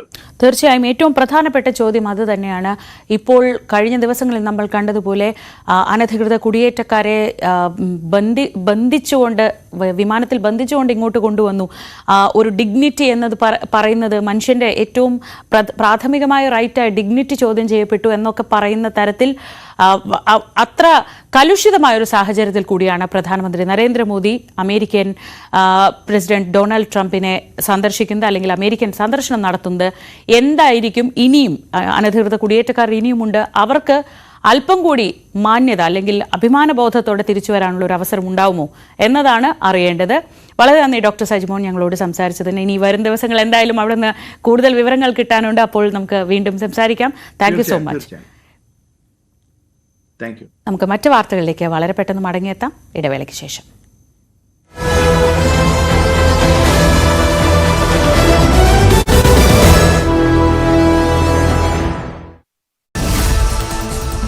ആലപ്പുഴ പുന്നപ്രയിൽ അമ്മയുടെ ആൺ സുഹൃത്തിനെ മകൻ കൊലപ്പെടുത്തി. പുന്നപ്ര സ്വദേശി ദിനേശനാണ് കൊല്ലപ്പെട്ടത്. വീട്ടിൽ വൈദ്യുതാഘാതമേൽക്കാൻ കെണിയൊരുക്കിയായിരുന്നു കൊലപാതകം. സ്ത്രീത്വത്തെ അപമാനിച്ചെന്ന പരാതിയിൽ സംവിധായകൻ സനൽകുമാർ ശശിധരനെതിരെ രഹസ്യമൊഴി നൽകി നടി. ആലുവ 1-ാം ക്ലാസ് മജിസ്ട്രേറ്റ് കോടതിയിലെത്തിയാണ് മൊഴി നൽകിയത്. സമൂഹ മാധ്യമങ്ങളിലൂടെ പിന്തുടർന്ന് ശല്യം ചെയ്തെന്ന നടിയുടെ പരാതിയിൽ BNS-ലെ വിവിധ വകുപ്പുകൾ പ്രകാരമാണ് പോലീസ് കേസെടുത്തത്. കേസെടുത്തതിനു ശേഷവും സനൽകുമാർ നടിയെ ആക്ഷേപിക്കുന്ന പരാമർശങ്ങൾ നടത്തിയിരുന്നു. ജീവന് ഭീഷണിയുണ്ടെന്ന് അനന്തുകൃഷ്ണൻ. രാഷ്ട്രീയക്കാരും ഉദ്യോഗസ്ഥരും ജുഡീഷ്യറിയിലെ ഉന്നതരും ഉൾപ്പെട്ടത് കേസായതിനാൽ ഭീഷണിയുണ്ട്. മൂവാറ്റുപുഴ കോടതിയിൽ ഹാജരാക്കിയപ്പോഴാണ് അനന്തു ഇക്കാര്യം പറഞ്ഞത്. അനന്തുവിന്റെ ജാമ്യാപേക്ഷ നാളെ പരിഗണിക്കും. പാതിവില തട്ടിപ്പ് കേസ് അന്വേഷണ ചുമതല ക്രൈംബ്രാഞ്ച് SP സോജന്. ക്രൈംബ്രാഞ്ച് ADGP അന്വേഷണ മേൽനോട്ടം വഹിക്കും. ക്രമസമാധാന ചുമതലയുള്ള ADGPയും ക്രൈംബ്രാഞ്ച് ADGPയും മുഖ്യമന്ത്രിയുമായി നടത്തിയ കൂടിക്കാഴ്ചയിൽ വിപുലമായ അന്വേഷണത്തിന് നിർദ്ദേശം നൽകിയിരുന്നു. പാതിവില തട്ടിപ്പിലൂടെ സമാഹരിച്ച പണത്തിൽ നല്ലൊരു പങ്ക് അനന്തകൃഷ്ണൻ ആഡംബര ജീവിതത്തിന് ഉപയോഗിച്ചുവെന്ന് രേഖകൾ. പണം സ്വന്തം ആവശ്യത്തിന് ഉപയോഗിച്ചത് അനന്തുവിന്റെ കമ്പനിയായ സോഷ്യൽ ബി വെഞ്ചേഴ്സിന്റെ അക്കൗണ്ടിലേക്ക് മാറ്റിയ ശേഷം ഡിസംബറിൽ മാത്രം അനന്തു ചെലവിട്ടത് 7 ലക്ഷത്തിലേറെ രൂപ. വിമാനയാത്രയ്ക്കും പഞ്ചനക്ഷത്ര ഹോട്ടലുകളിലെ താമസത്തിനും പണം ചെലവാക്കി. 21 അക്കൗണ്ടുകൾ അനന്തു കൈകാര്യം ചെയ്തുവെന്നും പോലീസിന്റെ കണ്ടെത്തൽ. പാതിവില തട്ടിപ്പ് കേസിലെ പ്രതി അനന്തകൃഷ്ണനിൽ നിന്ന് ചില്ലിക്കാശ് കൈപ്പറ്റിയിട്ടില്ലെന്ന് മാത്യു കുഴൽനാടൻ MLA. ഒരു ചാനൽ തെറ്റായ വാർത്ത നൽകി. 7 ലക്ഷം രൂപ കുഴൽനാടന് നൽകിയെന്ന മൊഴി കണ്ടെത്തുന്നായിരുന്നു ചാനലിലെ ആങ്കർ പറഞ്ഞത്. അത്തരം ഒരു മൊഴിയില്ലെന്ന് അന്വേഷണ ഉദ്യോഗസ്ഥൻ തന്നെ സ്ഥിരീകരിച്ചതാണെന്നും കുഴൽനാടൻ. തനിക്കെതിരായ ആരോപണങ്ങൾ തള്ളി CPM ഇടുക്കി ജില്ലാ സെക്രട്ടറി CB വർഗീസ്. പാർട്ടി ഫണ്ടിലേക്ക് സംഭാവന വാങ്ങിയത് തട്ടിപ്പ് നടക്കുന്നതിന് മുമ്പ് തങ്കമണി സർവീസ് സഹകരണ ബാങ്കിൽ തനിക്ക് അക്കൗണ്ടില്ല. നിയമ നടപടികളുമായി മുന്നോട്ടു പോകുമെന്നും CB വർഗീസ്. പാതിവില തട്ടിപ്പ് പ്രതി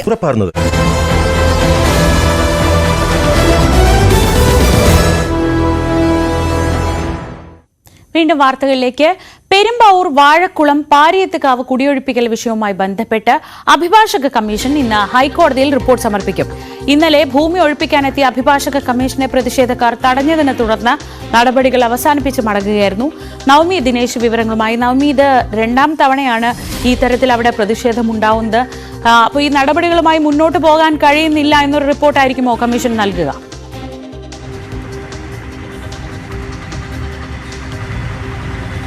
ശ്രീജ, അങ്ങനെ ഒരു റിപ്പോർട്ട് തന്നെയാണ് കമ്മീഷൻ ഇന്ന് ഹൈക്കോടതിയെ സമർപ്പിക്കുക. ഹൈക്കോടതിയുടെ നിർദ്ദേശപ്രകാരമാണ് ഈ 8 കുടുംബങ്ങളെ അവിടെ നിന്ന് കുടിയൊഴിപ്പിക്കണമെന്നൊരു ഉത്തരവ് വന്നത്. അത് പ്രകാരം ഇത് വലിയ വർഷങ്ങളായി നടക്കുന്ന നിയമ പോരാട്ടമായിരുന്നു. അതിനൊടുവിലാണ് ഒരു സ്വകാര്യ വ്യക്തിക്ക് അയാളുടെ ഭൂമി തിരികെ നൽകണമെന്നുള്ളൊരു ഉത്തരവ് ലഭിക്കുകയും ചെയ്തത്. പക്ഷെ അന്ന് മുതൽ തന്നെ വലിയ രീതിയിൽ പ്രതിഷേധം നിലനിന്നിരുന്നു. ഈ അന്വേഷണ കമ്മീഷൻ അവിടെ സർവേ നടത്തുന്നതിനും ഇവരെ കുടിയൊഴിപ്പിക്കുന്നതിനുമൊക്കെ ഇവിടെ ഇത് 7ാമത്തെ പ്രാവശ്യമാണ് അവിടെ എത്തുന്നത്. ഇതിൽ കഴിഞ്ഞ 2 പ്രാവശ്യവും വലിയ രീതിയിലുള്ള പ്രതിഷേധം, അതായത് CPM നേതാക്കളടക്കം അവിടെ എത്തി പ്രതിഷേധിക്കുന്ന ഒരു സാഹചര്യം മുന്നിൽ നിന്നിരുന്നു. ഇതിന്റെ അടിസ്ഥാനത്തിലാണ് ഇന്നലെയും സർവേ നടത്താതെ അല്ലെങ്കിൽ ഈ കുടിയൊഴിപ്പിക്കൽ നടത്താൻ കഴിയാതെ അന്വേഷണ കമ്മീഷൻ തിരികെ പോകുന്നത്. രാവിലെ 11 മണി മുതൽ വൈകുന്നേരം 4 മണി വരെ അവിടെ വലിയ രീതിയിലുള്ള ഒരു പ്രതിഷേധം, സ്ത്രീകളെയും കുട്ടികളും ഒക്കെ മുന്നിൽ നിർത്തിക്കൊണ്ടുള്ള പ്രതിഷേധം. അതിൽ സ്ത്രീകളൊക്കെ കുഴഞ്ഞു വീഴുകയും ആശുപത്രിയിലേക്ക് കൊണ്ടുപോവുകയും ഒക്കെ ചെയ്തിരുന്നു. വലിയൊരു സംഘർഷ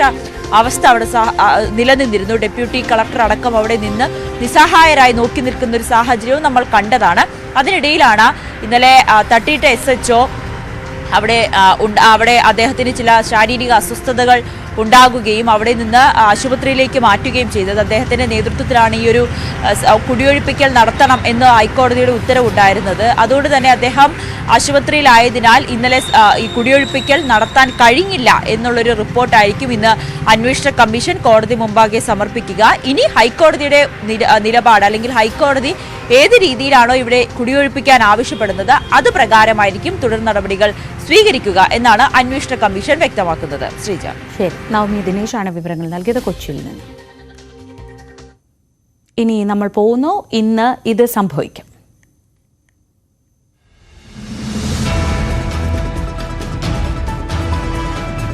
കോഴിക്കോട് വടകരയിൽ 9 വയസ്സുകാരിയെ വാഹനമിടിപ്പിച്ച് അബോധാവസ്ഥയിലാക്കി കടന്നുകളഞ്ഞ കേസിൽ കുറ്റപത്രം ഇന്ന് സമർപ്പിക്കും.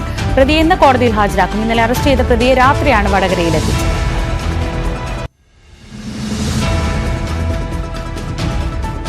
പാതിവില തട്ടിപ്പ് കേസിൽ പ്രതി അനന്തകൃഷ്ണന്റെ ജാമ്യാപേക്ഷ മൂവാറ്റുപുഴ കോടതിയിൽ. നിലവിൽ ജുഡീഷ്യൽ കസ്റ്റഡിയിലാണ് അനന്തകൃഷ്ണൻ.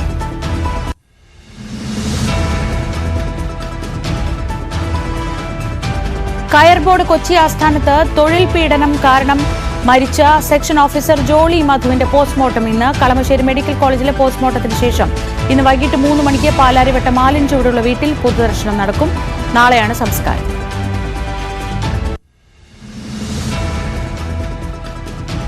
ഇടുക്കി പെരുവന്താനത്ത് കാട്ടാന ആക്രമണത്തിൽ മരിച്ച സോഫിയുടെ കുടുംബത്തിന് ധനസഹായം നൽകാൻ സർക്കാർ തീരുമാനം. ഇന്ന് തന്നെ ധനസഹായം ഉറപ്പാക്കുമെന്ന് ഇടുക്കി കളക്ടർ. സോഫിയുടെ മകൾക്ക് ജോലി നൽകാൻ ശുപാർശ ചെയ്യും. ഇന്ന് സോഫിയുടെ പോസ്റ്റ്മോർട്ടം നടക്കും.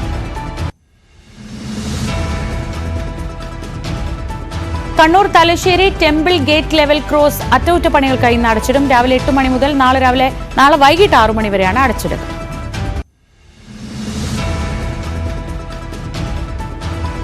അധിക്ഷേപ പരാമർശത്തിൽ CPM പഞ്ചായത്ത് അംഗം എൻ പ്രഭാകരനെതിരെ ഇന്ന് പരാതി നൽകും. പനമരം പഞ്ചായത്ത് പ്രസിഡന്റ് ലക്ഷ്മി ആലയ്ക്കമറ്റുമാണ് ഡിവൈഎസ്പിക്ക് പരാതി നൽകുക. ആദിവാസി പെണ്ണ് എന്നതടക്കം അഭിസംബോധന ചെയ്ത് തന്നെ വംശീയമായി അധിക്ഷേപിച്ചെന്നാണ് ലക്ഷ്മിയുടെ പരാതി.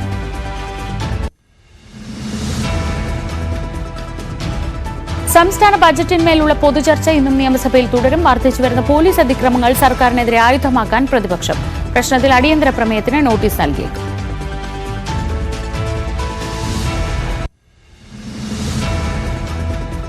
കേന്ദ്ര ബജറ്റ് ഇന്ന് പാസാക്കും. കഴിഞ്ഞ ദിവസങ്ങളിൽ ബജറ്റിന്മേൽ നടന്ന ചർച്ചയ്ക്ക് ധനമന്ത്രി നിർമ്മല സീതാരാമൻ ഇന്ന് ലോക്സഭയിൽ മറുപടി പറയും. ബജറ്റ് പാസാക്കുന്നതിന് പിന്നാലെ വഖഫിലെ JPC റിപ്പോർട്ട് പാർലമെന്റിൽ വച്ചേക്കും.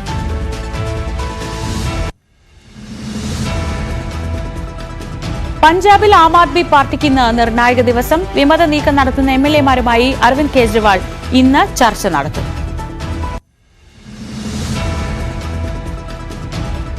മണിപ്പൂർ മുഖ്യമന്ത്രിയെ തീരുമാനിക്കാൻ BJP MLA-മാരുടെ യോഗം ഇന്ന് ചേരും. പ്രശ്നപരിഹാരത്തിനായി MLA-മാരെ ഡൽഹിക്ക് വിളിപ്പിച്ചിട്ടുണ്ട്. പ്രധാനമന്ത്രി നരേന്ദ്രമോദിയുടെ ഫ്രഞ്ച് സന്ദർശനം തുടരുന്നു. AI ഉച്ചകോടിയിൽ ഫ്രഞ്ച് പ്രസിഡന്റ് ഇമാനുവൽ മാക്രോണിനൊപ്പം മോദി സഹാധ്യക്ഷനാവും. ഇന്ത്യയിലെയും ഫ്രാൻസിലെയും വ്യവസായികൾ യോഗത്തിൽ പങ്കെടുക്കും.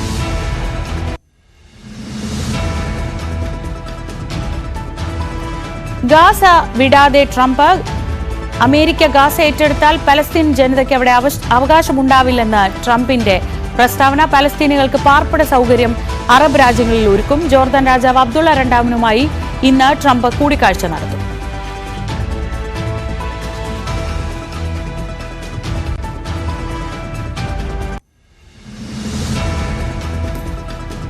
ഇതൊക്കെയാണ് ഇന്ന് നമ്മൾ പ്രതീക്ഷിക്കുന്ന പ്രധാനപ്പെട്ട വാർത്തകൾ. ഇന്ന് സ്പെഷ്യൽ ഡേ ആയിട്ടുള്ള കുറച്ച് പേർക്കുള്ള ആശംസകളിലേക്കാണ് പോകുന്നത്.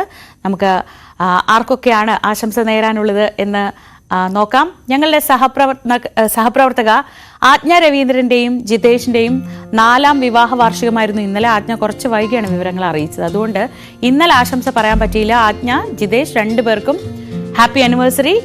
സന്തോഷമായി ഒരുപാട് കാലം ജീവിക്കാൻ പറ്റട്ടെ.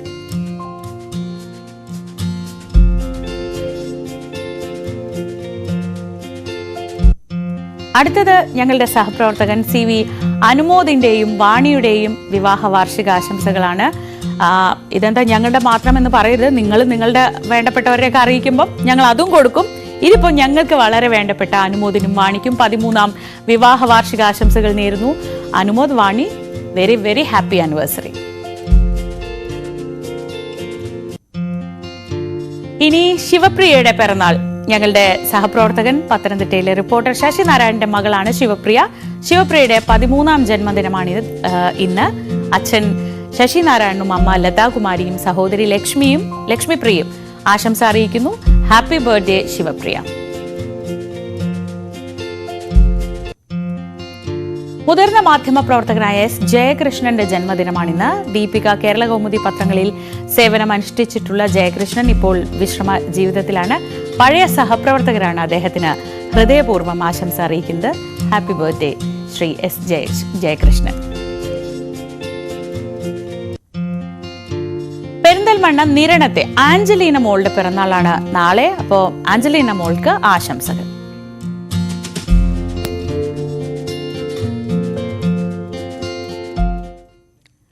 ഇനി മറ്റു വാർത്തകളിലേക്ക് പോകാം. ജാഗ്രത.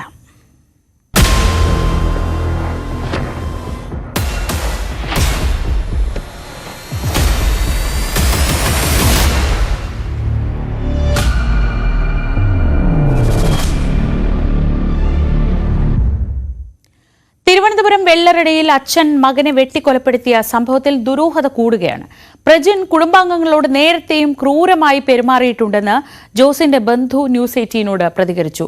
ബ്ലാക്ക് മാജിക്കിന്റെ ഭാഗമായാണോ പ്രജിൻ കൊലപാതകം നടത്തിയതെന്ന് അറിയാൻ വെള്ളറട പോലീസ് അന്വേഷണം ഊർജിതമാക്കിയിരിക്കുകയാണ്. അവൻ ഈ വീട്ടിനകത്ത് പൈപ്പ് പൊട്ടിച്ചു. ഇവരെ രണ്ടുപേരെയും പുറത്താക്കി. രാത്രിയാണ്. അസമയത്ത്. എന്നിട്ട് അവൻ ഇവിടെ നിന്നാണ് കുളിച്ചത്. ഈ ഹാളിൽ നിന്ന് പൈപ്പ് പൊട്ടി മൊത്തം വെള്ളം ഈ വീട്ടിനകത്ത്. ഭയങ്കരമായ അസഹ്യമായ രീതിയിൽ ഒരു പെരുമാറ്റം നടത്തി. അത് എനിക്ക് തോന്നുന്നു 2 വർഷമായെന്ന് തോന്നുന്നു. അതെ, പൊട്ടിച്ച് ഇവിടെ നിന്ന് കുളിച്ചു ഈ ഹാളിൽ നിന്ന്. അപ്പോൾ അവസാനം ഇവർക്ക് വീട്ടിൽ കയറാനും നിവൃത്തിയില്ല. അങ്ങനെ 100-ൽ വിളിച്ചു ജോസണ്ണ. ചൈനയിലെ വുഹാനിൽ നിന്ന് മെഡിക്കൽ പഠനം പൂർത്തിയാക്കി വെള്ളറടയിൽ തിരിച്ചെത്തിയതിന് പിന്നാലെയാണ് പ്രജിൻ ജോസിന്റെ പെരുമാറ്റത്തിൽ ഇങ്ങനെ അസ്വാഭാവികതകൾ കണ്ടു തുടങ്ങിയത്. 1 മാസം മുമ്പ് ബന്ധുവിന്റെ കല്യാണ ചടങ്ങിൽ പങ്കെടുത്ത ശേഷം പ്രജിൻ ചെയ്തതാകട്ടെ ഇങ്ങനെ. എല്ലാവരും കുടുംബപരമായി ഈ പ്രജനും ഉണ്ടായിരുന്നു. പള്ളിയിലെ കെട്ട് കഴിഞ്ഞ് പുറത്തിറങ്ങുമ്പോൾ മണ്ഡപത്തിലേക്കല്ല പോയത്. അവർ റിസപ്ഷൻ നടക്കുന്ന സ്ഥലത്തേക്ക്, അതായത് ഈ ചർച്ചിലെന്ന് റിസപ്ഷൻ നടക്കുന്ന സ്ഥലത്ത് ആഡിറ്റോറിയത്തേക്ക് 2 കിലോമീറ്റർ ഉണ്ട്. പ്രജിൻ ഈ വാഹനത്തിൽ ജോസന്റെ ഭാര്യ, മകള്, ഈ ജോലിയൊക്കെ ചെയ്യാൻ വരുന്ന ഒരു സ്ത്രീ, ഇവരെല്ലാവരും ആ കാറിലാണ് കയറിയിട്ട് തിരിച്ച് വീട്ടിലേക്കാണ് ആ കാറ് തിരിച്ചു വിട്ടത്. അപ്പോൾ എവിടെ പോകുന്നു എന്ന് ചോദിച്ചപ്പോൾ ഒരു മരുന്ന് വാങ്ങണം മെഡിക്കൽ സ്റ്റോറിൽ. അപ്പം മെഡിക്കൽ സ്റ്റോർ കഴിഞ്ഞപ്പോൾ പറഞ്ഞ് ഞാൻ മരുന്ന് വാങ്ങിത്തരാമെന്ന് പറഞ്ഞു അലസ്യമായി വാഹനം ഓടിച്ചു, വേഗതയിൽ. അതെ. അപ്പം സഹോദരി പറഞ്ഞു എന്നെ നീ ഇറക്കി വിട്, നിങ്ങളെല്ലാം ഞാൻ സ്വർഗത്തിലെത്തിക്കാമെന്ന് പറഞ്ഞ് ആ ഒരു സ്പീഡിലാണ് വന്ന് വണ്ടി നിന്നത് ഈ വീട്ടിന്റെ ഫ്രണ്ടിൽ. എന്നിട്ട് അവൻ ഇറങ്ങി അങ്ങ് മുകളിൽ പോയി. പിതാവിന്റെ മരണം ഉറപ്പാക്കാൻ പ്രജിൻ ചെയ്ത ക്രൂരകൃത്യം കണ്ട് അമ്മ ബോധരഹിതയായെന്നും ബന്ധുവായ ഷൈൻകുമാർ ന്യൂസ് 18നോട് പറഞ്ഞു. അമ്മ ഇവിടെ ഇതറുക്കാൻ വേണ്ടി വെച്ചിരുന്ന കത്തി എടുത്താണ് കഴുത്തറുത്തത്. അപ്പോൾ ഈ അമ്മ വരുന്ന സമയത്ത് പ്രജിൻ ഇവിടെ നിന്ന് പോയി. പ്രജിൻ ഉണ്ടായിരുന്നു പുറത്ത്, ഈ ജോസേട്ടന്റെ പുറത്ത്. അതെ, മരണം ഉറപ്പാക്കാൻ ശ്രമിക്കുകയായിരുന്നു. ഈ ശംഖ് അറ്റിരുന്നു. ഈ 2 പൊട്ടിയിരുന്നു. അപ്പൊ ഈ ജോസേട്ടൻ കണ്ണ് തുറന്നാണിരുന്നത്. കണ്ണ് തുറന്ന് അപ്പോൾ ഈ അമ്മയ്ക്ക് തോന്നി അമ്മയെ നോക്കുന്നതാണ്, എന്തോ പറയുന്നതാണ് വേണ്ടി അമ്മ കെട്ടിപ്പിടിച്ചു അവരെ പുറത്തുവിടാൻ. ഈ സമയത്ത് പോലീസ് എത്തിക്കഴിഞ്ഞു. നാട്ടുകാർക്കും ബന്ധുക്കൾക്കുമെല്ലാം പ്രിയങ്കരനായിരുന്ന ജോസിന്റെ ക്രൂര കൊലപാതകത്തിന്റെ നടുക്കത്തിൽ നിന്ന് വെള്ളറടയിലെ കിളിയൂർ എന്ന ഗ്രാമം ഇപ്പോഴും മുക്തമായിട്ടില്ല. അതേസമയം കൊലപാതകത്തിലേക്ക് നയിച്ചത് ബ്ലാക്ക് മാജിക് തന്നെയോ എന്ന് ഉറപ്പിക്കാനുള്ള പോലീസിന്റെ പരിശോധനയും പുരോഗമിക്കുകയാണ്. Dan Kurian, news 18, Thiruvananthapuram. താമസിക്കുന്ന വീട്ടിലെ ഒരു മുറിയിലേക്ക് 5 വർഷമായി അച്ഛനും അമ്മയ്ക്കും പ്രവേശനമുണ്ടായിരുന്നില്ല. പ്രജിൻ ജോസിന്റെ കാര്യമാണ് പറയുന്നത്. മുറി വൃത്തിയാക്കാൻ പോലും ഒരാളെയും അനുവദിച്ചിരുന്നില്ലെന്നും ബന്ധുക്കൾ പറയുന്നു. അപരിചിതമായ ആയുധങ്ങളും രൂപങ്ങളും ചിത്രങ്ങളും ഒക്കെ കൊണ്ട് ദുരൂഹത നിറഞ്ഞതാണ് പ്രജിൻ ജോസിന്റെ വീടിന്റെ 2ാം നില. 2019 ചൈനയിലെ വുഹാനിൽ നിന്ന് മെഡിക്കൽ പഠനം പാതി വഴിയിൽ ഉപേക്ഷിച്ച് തിരികെ ഈ വീട്ടിലേക്ക് മടങ്ങിയെത്തിയതിനു ശേഷം പ്രജിൻ ജോസ് താമസിച്ചിരുന്ന ഈ മുകളിലത്തെ നിലയിലേക്കോ ഇയാൾ ഉപയോഗിച്ചിരുന്ന സമീപത്തുള്ള മുറികളിലേക്കോ ഒന്നും മാതാപിതാക്കൾക്കോ ബന്ധുക്കൾക്കോ സുഹൃത്തുക്കൾക്കോ ഒന്നും ഒരു പ്രവേശനവും ഉണ്ടായിരുന്നില്ല. തൊട്ട് താഴെയായി പ്രജിൻ ഉപയോഗിച്ചിരുന്ന വിവിധ ജോഡിയിലുള്ള ഷൂ നിരത്തി വെച്ചിട്ടുണ്ട്. അതിന് മുകളിലായിട്ടാണ് ഈ 2 മുറികൾ. ഇതിൽ ഈ സംഭവത്തിന് ശേഷം പോലീസ് ഇവിടെ പരിശോധന നടത്തുന്നതിന് വേണ്ടി എത്തുന്ന സമയത്ത് മാത്രമാണ് മുറിക്കുള്ളിലേക്ക് അമ്മ വരെ കയറിയതെന്നാണ് നമുക്ക് മനസ്സിലാക്കാൻ കഴിയുന്നത്. ഇതാണ് ഈ ഒരുപാട് ദുരൂഹതകൾ ബാക്കിയാക്കിയ പ്രജിൻ ജോസ് ഉപയോഗിച്ചിരുന്ന കഴിഞ്ഞ 4-5 വർഷമായി പുറം ലോകവുമായി ഒരു ബന്ധവുമില്ലാതെ പ്രജിൻ ജോസ് താമസിച്ചിരുന്ന സമയം ചെലവഴിച്ചിരുന്ന മുറി. ഈ മുറിക്കുള്ളിൽ എന്താണ് നടന്നിരുന്നത് എന്നതിനെക്കുറിച്ച് ഒരു തരത്തിലുള്ള സൂചനകളും മാതാപിതാക്കൾക്ക് ഇപ്പോഴും ഇല്ല എന്നതാണ് എടുത്തു പറയേണ്ടുന്ന കാര്യം. ഒരുപാട് സംശയങ്ങൾ ഉളവാക്കുന്ന നിരവധി ദുരൂഹതയുണർത്തുന്ന കാഴ്ചകൾ ഈ മുറിക്കുള്ളിൽ കഴിഞ്ഞ ദിവസം പോലീസ് നടത്തിയ പരിശോധനയിൽ സംശയം ഒരുപാട് ജനിപ്പിക്കുന്ന തരത്തിലുള്ള ഒരുപാട് വസ്തുക്കൾ ഉൾപ്പെടെയാണ് കണ്ടെടുത്തിരിക്കുന്നത്. ഇവിടെ പ്രധാനമായി ഇങ്ങനെയൊരു രൂപം സാധാരണയായി ഒരുപാട് തരത്തിൽ ഈ കൗതുകങ്ങൾക്ക് വേണ്ടി ആന്റിക്കുകൾ വാങ്ങി സൂക്ഷിക്കുന്ന ഒരുപാട് ആളുകളെ നമ്മൾ കണ്ടിട്ടുണ്ട്. പക്ഷേ സംശയം ജനിപ്പിക്കുന്ന തരത്തിലേക്ക് പോലീസിനെയും അതോടൊപ്പം തന്നെ ഈ കുടുംബാംഗങ്ങളെയും എത്തിച്ചത് ഈ മുറിയുടെ ഒരു വശത്തായി കൂട്ടിയിട്ടിരുന്ന മുടിയായിരുന്നു. സ്വന്തം ശരീരത്തിലെ തലമുടിയും രോമങ്ങളും അടക്കം അത് ഈ സംഭവം നടക്കുന്നതിന് 2 ദിവസം മുമ്പ് പ്രജിൻ തന്നെ വടിച്ച് ഒരു വശത്തെ കൂട്ടിയിട്ടിട്ടുണ്ടായിരുന്നു.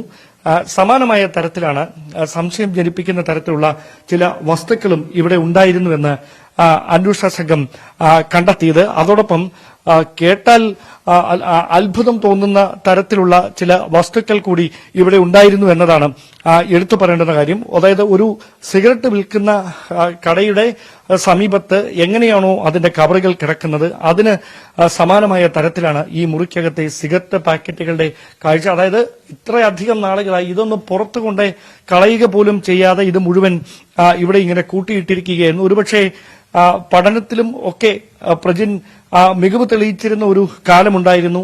അതിന്റെ ഓർമ്മപ്പെടുത്തലുകളായി ഈ ട്രോഫിയും മറ്റ് വസ്തുക്കളുമൊക്കെ ഇവിടെ ബാക്കിയാകുന്നുണ്ട് എന്നതാണ് പ്രധാനമായ മറ്റൊരു കാര്യം. അതോടൊപ്പം ഈ മുറിക്കുള്ളിൽ ഇങ്ങനെ സംശയം ജനിപ്പിക്കുന്ന തരത്തിൽ ഈ മണ്ണുകൊണ്ടും മറ്റും പ്രജിൻ ഉണ്ടാക്കിയിട്ടുള്ള നിരവധി വസ്തുക്കളുണ്ട്. അതിൽ പൂർത്തിയാക്കിയവയുണ്ട്, പൂർത്തിയാക്കാൻ ഉള്ളവയുണ്ട്.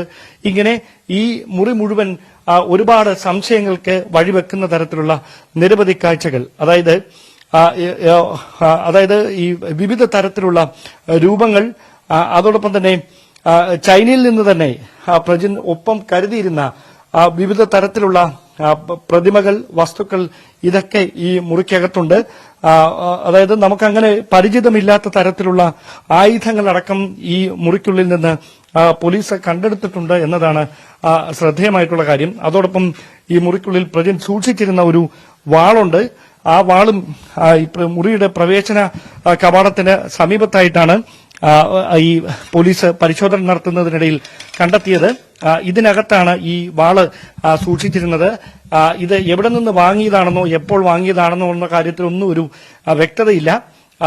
ചില പ്രത്യേകമായ, അതായത് ഇതിന്റെ ഈ മുകൾ വശം പ്രത്യേക ആകൃതിയിൽ നിർമ്മിച്ചിട്ടുള്ള ഒരു പ്രത്യേക കവചത്തിനകത്ത് സൂക്ഷിക്കുന്ന തരത്തിലാണ് ഈ വാളടക്കം പോലീസ് ഇവിടെ നിന്ന് കഴിഞ്ഞ ദിവസം പരിശോധനയ്ക്കിടയിൽ കണ്ടെത്തിയത്. അതായത് ഒരുപാട് ദുരൂഹതകൾ ബാക്കിയാക്കുന്ന ഒരു മുറിയാണ് 5 വർഷമായി ഈ പ്രജിൻ ഉപയോഗിച്ചിരുന്നത്. അതിന് തൊട്ട് സമീപത്തായാണ് പ്രജിൻ ഉറങ്ങിയിരുന്ന മുറിയുള്ളത്. ആ മുറിക്കകത്തും ചില സംശയങ്ങൾ പോലീസിനും കുടുംബാംഗങ്ങൾക്കും ജനിപ്പിക്കുന്ന തരത്തിലുള്ള കാഴ്ചകൾ ഉണ്ട് എന്നതാണ് എടുത്തു പറയേണ്ടുന്ന കാര്യം. അതായത് മറ്റൊരു മുറിയിൽ ദൈനംദിന പ്രവർത്തികൾ നടത്തുന്നതിന് വേണ്ടി സമയം ചെലവഴിച്ചിരുന്ന പ്രജിൻ ഈ മുറിയിലായിരുന്നു രാത്രി കിടന്നിരുന്നത്. ഇവിടെ ബെഡ് ഒന്നും ഉപയോഗിച്ചിരുന്നതായുള്ള ഒരു കണ്ടെത്തലുകളുമില്ല. ഈ ബാഗ് പ്രജിന്റെ ബാഗാണ്. ഇത് പുതുതായി പ്രജിൻ മേടിച്ച ഷർട്ടാണ്. സാധാരണയായി കഴിഞ്ഞ കുറച്ച് നാളുകളായി കറുത്ത വസ്ത്രങ്ങളോടായിരുന്നു പ്രജിന് കൂടുതൽ താല്പര്യം. അങ്ങനെ കഴിഞ്ഞ ഏതാനും ദിവസങ്ങൾക്ക് മുമ്പ് പ്രജിൻ വാങ്ങിയ ഒരു ഷർട്ടാണ്. തിരുവനന്തപുരം നഗരത്തിലെ ഒരു പ്രമുഖ വ്യാപാര സ്ഥാപനത്തിൽ നിന്ന്, വസ്ത്രവ്യാപാര സ്ഥാപനത്തിൽ നിന്ന് പ്രജിൻ വാങ്ങിയ ഷർട്ടും പാന്റും ഈ മുറിയിൽ ഇരിപ്പുണ്ട്. അതോടൊപ്പം പ്രജിന്റെ ബാഗിനകത്തും അത്തരത്തിൽ പ്രജിൻ ഉപയോഗിച്ചിരുന്ന ദൈനംദിന ആവശ്യങ്ങൾക്ക് ഉപയോഗിച്ചിരുന്ന വസ്തുക്കളൊക്കെയുണ്ട്.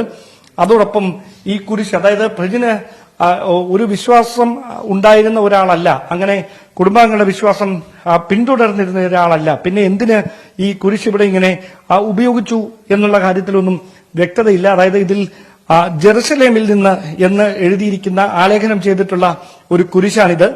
സാധാരണയായി നമ്മുടെ ഇവിടെ കാണുന്ന കൂട്ട് ഒരു കാഴ്ചയല്ല. ഈ കുരിശിന് താഴെ ഒരുപക്ഷെ ഇത് വിശുദ്ധ നാട്ടിൽ നിന്നുള്ള മണ്ണ് ആയിരിക്കാം, മണൽത്തരികളായിരിക്കാമെന്ന് തോന്നുന്നു ഇതിലെ കാഴ്ചകൾ കണ്ടിട്ട്.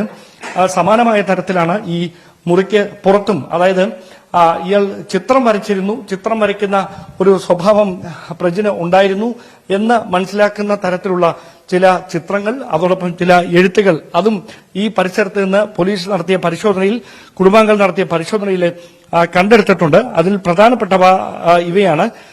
ഇവിടെ പാമ്പിന്റെ ചിത്രം, അതോടൊപ്പം തന്നെ ഒരു കൂട് തുറന്ന് മുകളിലേക്ക് പറന്നു പോകുന്ന ഒരു പക്ഷിയുടെ ചിത്രം, അതോടൊപ്പം എന്താണ് എഴുതിയിരിക്കുന്നത് വ്യക്തമല്ലാത്ത തരത്തിൽ മലയാളവും ഇംഗ്ലീഷും ഒരുമിച്ച് ചേർന്ന ചില നോട്ടുകൾ, ഇതടക്കം ഈ പരിശോധനയിൽ കണ്ടെടുത്തിട്ടുണ്ട് എന്നതാണ് എടുത്തു പറയേണ്ടുന്ന കാര്യം. ഇതിൽ എന്താണ് ഉദ്ദേശിക്കുന്നതെന്നറിയില്ല. ഇവിടെ മലയാളവും ഇംഗ്ലീഷുമൊക്കെ ഒരുമിച്ച് ചേർത്താണ്, ഇംഗ്ലീഷിലും മലയാളത്തിലും അർത്ഥം വരുന്ന കാര്യങ്ങളാണ് ഈ പേപ്പറിൽ ഈ പ്രജിൻ എഴുതിയിരിക്കുന്നത്. ഇങ്ങനെ നിരവധി ചിത്രങ്ങളാണ് ഈ വീടിനുള്ളിൽ, ഈ മുറിക്കുള്ളിൽ നടത്തിയ പരിശോധനയിൽ കണ്ടെടുത്തിരിക്കുന്നത്. ഇതിൽ എന്താണ് ഇയാൾ ഉദ്ദേശിച്ചത്, പ്രതിന്റെ ഉദ്ദേശം എന്തായിരുന്നു, ഈ കാര്യത്തെക്കുറിച്ച് വ്യക്തമായ ഒരു വിവരവും കുടുംബാംഗങ്ങൾക്കില്ല. സുഹൃത്തുക്കളായി ആരും തന്നെ ഈ നാട്ടിൽ ഉണ്ടായിരുന്നില്ല പ്രജിന്. അതോടൊപ്പം പ്രജിന് ഉപയോഗിച്ചിരുന്ന വസ്ത്രങ്ങൾ ഇവിടെ ഇങ്ങനെ നിരത്തിയിട്ടിട്ടുണ്ട്. അതായത് കുടുംബാംഗങ്ങൾക്ക് ഒരു തരത്തിലും ഈ മുകളിലേക്ക് വരുന്നതിനോ പ്രജിനെ കാണുന്നതിനോ പ്രജിനുമായി സംസാരിക്കുന്നതിനോ അനുവാദമുണ്ടായിരുന്നില്ല. മുറി വൃത്തിയാക്കാൻ പോലും ആരെയും പ്രജിൻ അനുവദിച്ചിരുന്നില്ല എന്നതാണ് എടുത്തു പറയേണ്ടുന്ന കാര്യം. ഇനി ഒരുപാട് സംശയങ്ങൾക്ക് ഉത്തരം ലഭിക്കേണ്ടതുണ്ട്. ആ സംശയങ്ങൾക്കുള്ള ഉത്തരം തേടിയുള്ള യാത്രയിലാണ് വെള്ളറട പോലീസ്.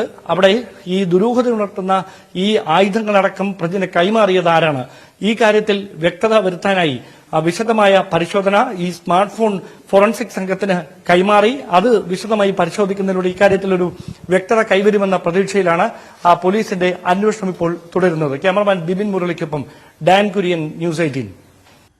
കയർ ബോർഡിന്റെ കൊച്ചി ആസ്ഥാനത്ത് തൊഴിൽ പീഡനം കാരണം മരിച്ച സെക്ഷൻ ഓഫീസർ ജോളി മധുവിന്റെ സംസ്കാരം നാളെ നടക്കും. ഇടപ്പള്ളി സെയിന്റ് ജോർജ് ഫൊറോന ദേവാലയത്തിൽ രാവിലെ 11 മണിക്കായിരിക്കും സംസ്കാരം. കളമശ്ശേരി മെഡിക്കൽ കോളേജിലെ പോസ്റ്റ്മോർട്ടത്തിന് ശേഷം ഇന്ന് വൈകിട്ട് 3 മണിക്ക് പാലാരിവട്ട ആലഞ്ചോടുള്ള വീട്ടിൽ പൊതുദർശനം നടക്കും. ജോളിയുടെ മരണത്തിന് കാരണം ജോലി സ്ഥലത്തെ മാനസിക പീഡനവും അമിത ജോലിഭാരവുമാണെന്ന് ചൂണ്ടിക്കാട്ടി കയർ ബോർഡിനെതിരെ കോടതിയെ സമീപിക്കാനാണ് കുടുംബത്തിന്റെ തീരുമാനം. പ്രധാനമന്ത്രിക്ക് അടക്കം ജോളി ഇക്കാര്യം ഉന്നയിച്ച് നേരത്തെ പരാതി നൽകിയിരുന്നു. എന്നാൽ ആരോപണം നിഷേധിച്ച് കയർ ബോർഡ് രംഗത്തെത്തി. ആലപ്പുഴ വാടക്കലിൽ അമ്മയുടെ ആൺ സുഹൃത്തിനെ കറന്റ് അടിച്ച് കൊലപ്പെടുത്തിയതിന് പിന്നിൽ വർഷങ്ങൾ നീണ്ട പക. കൊല്ലപ്പെട്ട ദിനേശൻ 4 വർഷം മുൻപ് ഈ കൊലപാതകം ചെയ്ത കിരണിനെ വെട്ടിപ്പരിക്കേൽപ്പിച്ചിരുന്നു എന്ന അന്വേഷണ സംഘം കണ്ടെത്തി. അന്നും തർക്കത്തിന് കാരണം കിരണിന്റെ അമ്മയുമായുള്ള ബന്ധമായിരുന്നു എന്ന് പോലീസ് പറയുന്നു.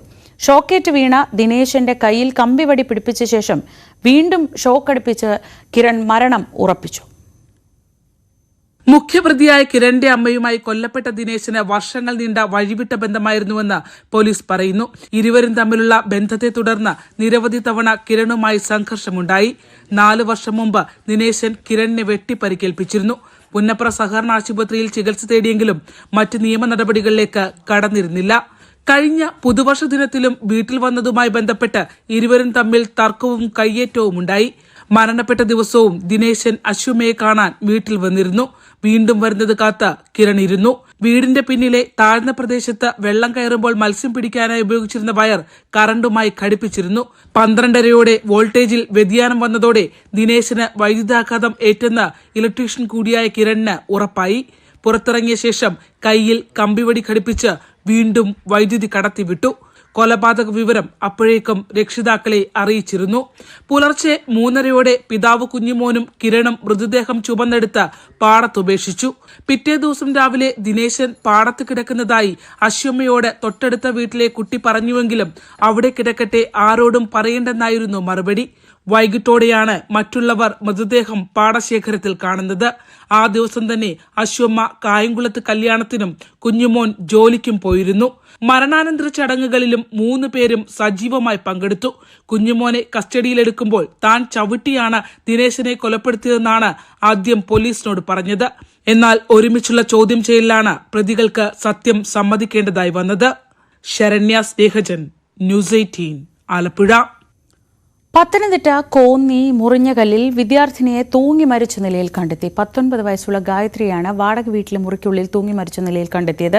പെൺകുട്ടി പരിശീലനം നടത്തുന്ന ആർമി റിക്രൂട്ട്മെന്റ് കേന്ദ്രത്തിലെ അധ്യാപകന്റെ മാനസിക പീഡനമാണ് ആത്മഹത്യയ്ക്ക് കാരണമെന്ന് ഗായത്രിയുടെ കുടുംബം ആരോപിക്കുന്നു. ഹോട്ടൽ ജീവനക്കാരിയായ അമ്മ ജോലി കഴിഞ്ഞ് തിരികെ വന്നപ്പോഴാണ് മുറിക്കുള്ളിൽ മകളെ തൂങ്ങി മരിച്ച നിലയിൽ കാണുന്നത്. മരിച്ച 19-കാരി ഗായത്രി ആർമി റിക്രൂട്ട്മെന്റ് പരിശീലന കേന്ദ്രത്തിൽ പരിശീലനം നടത്തി വരികയായിരുന്നു. ഇവിടുത്തെ അധ്യാപകന്റെ മാനസിക പീഡനമാണ് ആത്മഹത്യക്ക് കാരണമെന്ന് ഗായത്രിയുടെ അമ്മ രാജി ആരോപിച്ചു. ഈ അധ്യാപകൻ കാരണം തന്നെ എന്റെ കുഞ്ഞു പോയത്. ഇയാൾക്ക് എന്റെ കുഞ്ഞിന്റെ ജീവൻ തിരിച്ചു തരാൻ പറ്റുമോ? ഞാൻ പെറ്റമ്മയാ ചോദിക്കുന്നത്. എന്റെ കുഞ്ഞിന്റെ ജീവൻ തിരിച്ചു തരാൻ അയാളാണോ? അല്ല, ഞാൻ വിശ്വസിക്കത്തില്ല. ഇയാൾക്കൊണ്ടൊരു മോള്. ഇതിനി ഞാൻ ഏതറ്റം വരെയും പോകും. സ്ഥാപനത്തിനെതിരെ കൂടൽ പോലീസിൽ അമ്മ മൊഴി നൽകിയിട്ടുണ്ട്. ഗായത്രിയുടെ മൃതദേഹം ആശുപത്രിയിലേക്ക് മാറ്റി. പോസ്റ്റ്മോർട്ടം നടപടികൾക്കു ശേഷം മൃതദേഹം ബന്ധുക്കൾക്ക് വിട്ടു നൽകും. അസ്വാഭാവിക മരണത്തിന് പോലീസ് കേസെടുത്തിട്ടുണ്ട്. ന്യൂസ് 18, പത്തനംതിട്ട. കോഴിക്കോട് വടകരയിൽ 9 വയസ്സുകാരിയെ വാഹനമിടിപ്പിച്ച് അബോധാവസ്ഥയിലാക്കി കടന്നുകളഞ്ഞ സംഭവത്തിൽ കുറ്റപത്രം ഉടൻ സമർപ്പിക്കും. ഇന്നലെ അറസ്റ്റ് ചെയ്ത പ്രതിയെ രാത്രിയാണ് വടകരയിൽ എത്തിച്ചത്. പ്രതിയെ ഇന്ന് കോടതിയിൽ ഹാജരാക്കും. കഴിഞ്ഞ വർഷം ഫെബ്രുവരി 17-നായിരുന്നു വടകര ചോറോട് വെച്ച് റോഡ് മുറിച്ച് കടക്കുന്നതിനിടെ കണ്ണൂർ മേലെ ചൊവ്വ സ്വദേശിനിയായ ദൃശാനയെയും മുത്തശ്ശി ബേബിയെയും പ്രതി ഷെജിൽ കാറിടിച്ച് തെറിപ്പിച്ച് നിർത്താതെ പോയത്. അപകടത്തിൽ മുത്തശ്ശി ബേബി മരിക്കുകയും 9 വയസ്സുകാരിയായ ദൃശാന കോമയിലാവുകയുമായിരുന്നു. ചോറോഡിലെ ബന്ധുവീട്ടിൽ പോകുമ്പോഴായിരുന്നു അപകടം സംഭവിച്ചത്. 10 മാസത്തിനു ശേഷമാണ് പ്രത്യേക പോലീസ് അന്വേഷണ സംഘം പ്രതിയെ തിരിച്ചറിഞ്ഞത്. നഷ്ടപരിഹാരത്തിനായി പ്രതി ഇൻഷുറൻസ് കമ്പനിയെ സമീപിച്ചതാണ് അന്വേഷണത്തിൽ നിർണായകമായത്. കോഴിക്കോട് ജില്ലാ ക്രൈംബ്രാഞ്ച് ഡിവൈഎസ്പി വി ബെന്നിയുടെ നേതൃത്വത്തിലുള്ള അന്വേഷണ സംഘമാണ് പ്രതിയെ പിടികൂടിയത്. കുറ്റപത്രം ഉടൻ സമർപ്പിക്കുമെന്ന് ക്രൈംബ്രാഞ്ച് ഡിവൈഎസ്പി പറഞ്ഞു. പ്രതിയെ വടകര കോടതിയിൽ ഹാജരാക്കും. ഇൻഷുറൻസ് പണം തട്ടാൻ കൃത്രിമത്വം കാണിച്ചതിന് പ്രതിക്കെതിരെ ഒരു കേസ് കൂടിയുണ്ട്. ഇതിലും ഷെജിലിനെ അറസ്റ്റ് ചെയ്യും. ന്യൂസ് 18 വടകര. കൊല്ലം മുളവനയിലെ താലൂക്ക് സർവേയർ വിജിലൻസിന്റെ പിടിയിലായത് കൈക്കൂലി വാങ്ങുന്നതിനിടെയാണ്. വസ്തു അളന്ന് തിട്ടപ്പെടുത്തി നൽകുന്നതിന് വേണ്ടിയായിരുന്നു ഇയാൾ കൈക്കൂലി ആവശ്യപ്പെട്ടത്. കൊട്ടാരക്കര പവിത്രേശ്വരം പൊരിക്കൽ സ്വദേശിയും ഫസ്റ്റ് ഗ്രേഡ് സർവേയറുമായ അനിൽകുമാറാണ് വിജിലൻസിന്റെ പിടിയിലായത്.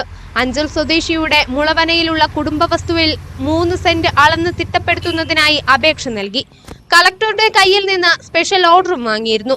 എന്നാൽ വസ്തു അളക്കുന്നതിന് വീണ്ടും കാലതാമസം നേരിട്ടതിനെ തുടർന്ന് ഉദ്യോഗസ്ഥരുമായി ബന്ധപ്പെട്ടപ്പോഴാണ് 3000 രൂപ കൈക്കൂലി ആവശ്യപ്പെട്ടത്. തുടർന്ന് അഞ്ചൽ സ്വദേശി വിജിലൻസിനെ വിവരമറിയിക്കുകയായിരുന്നു. തുടർന്ന് ഇന്നലെ 11 മണിയോടെ ഫസ്റ്റ് ഗ്രേഡ് സർവേയർ അനിൽകുമാറും ഉദ്യോഗസ്ഥരും മുളവനയിലെത്തി.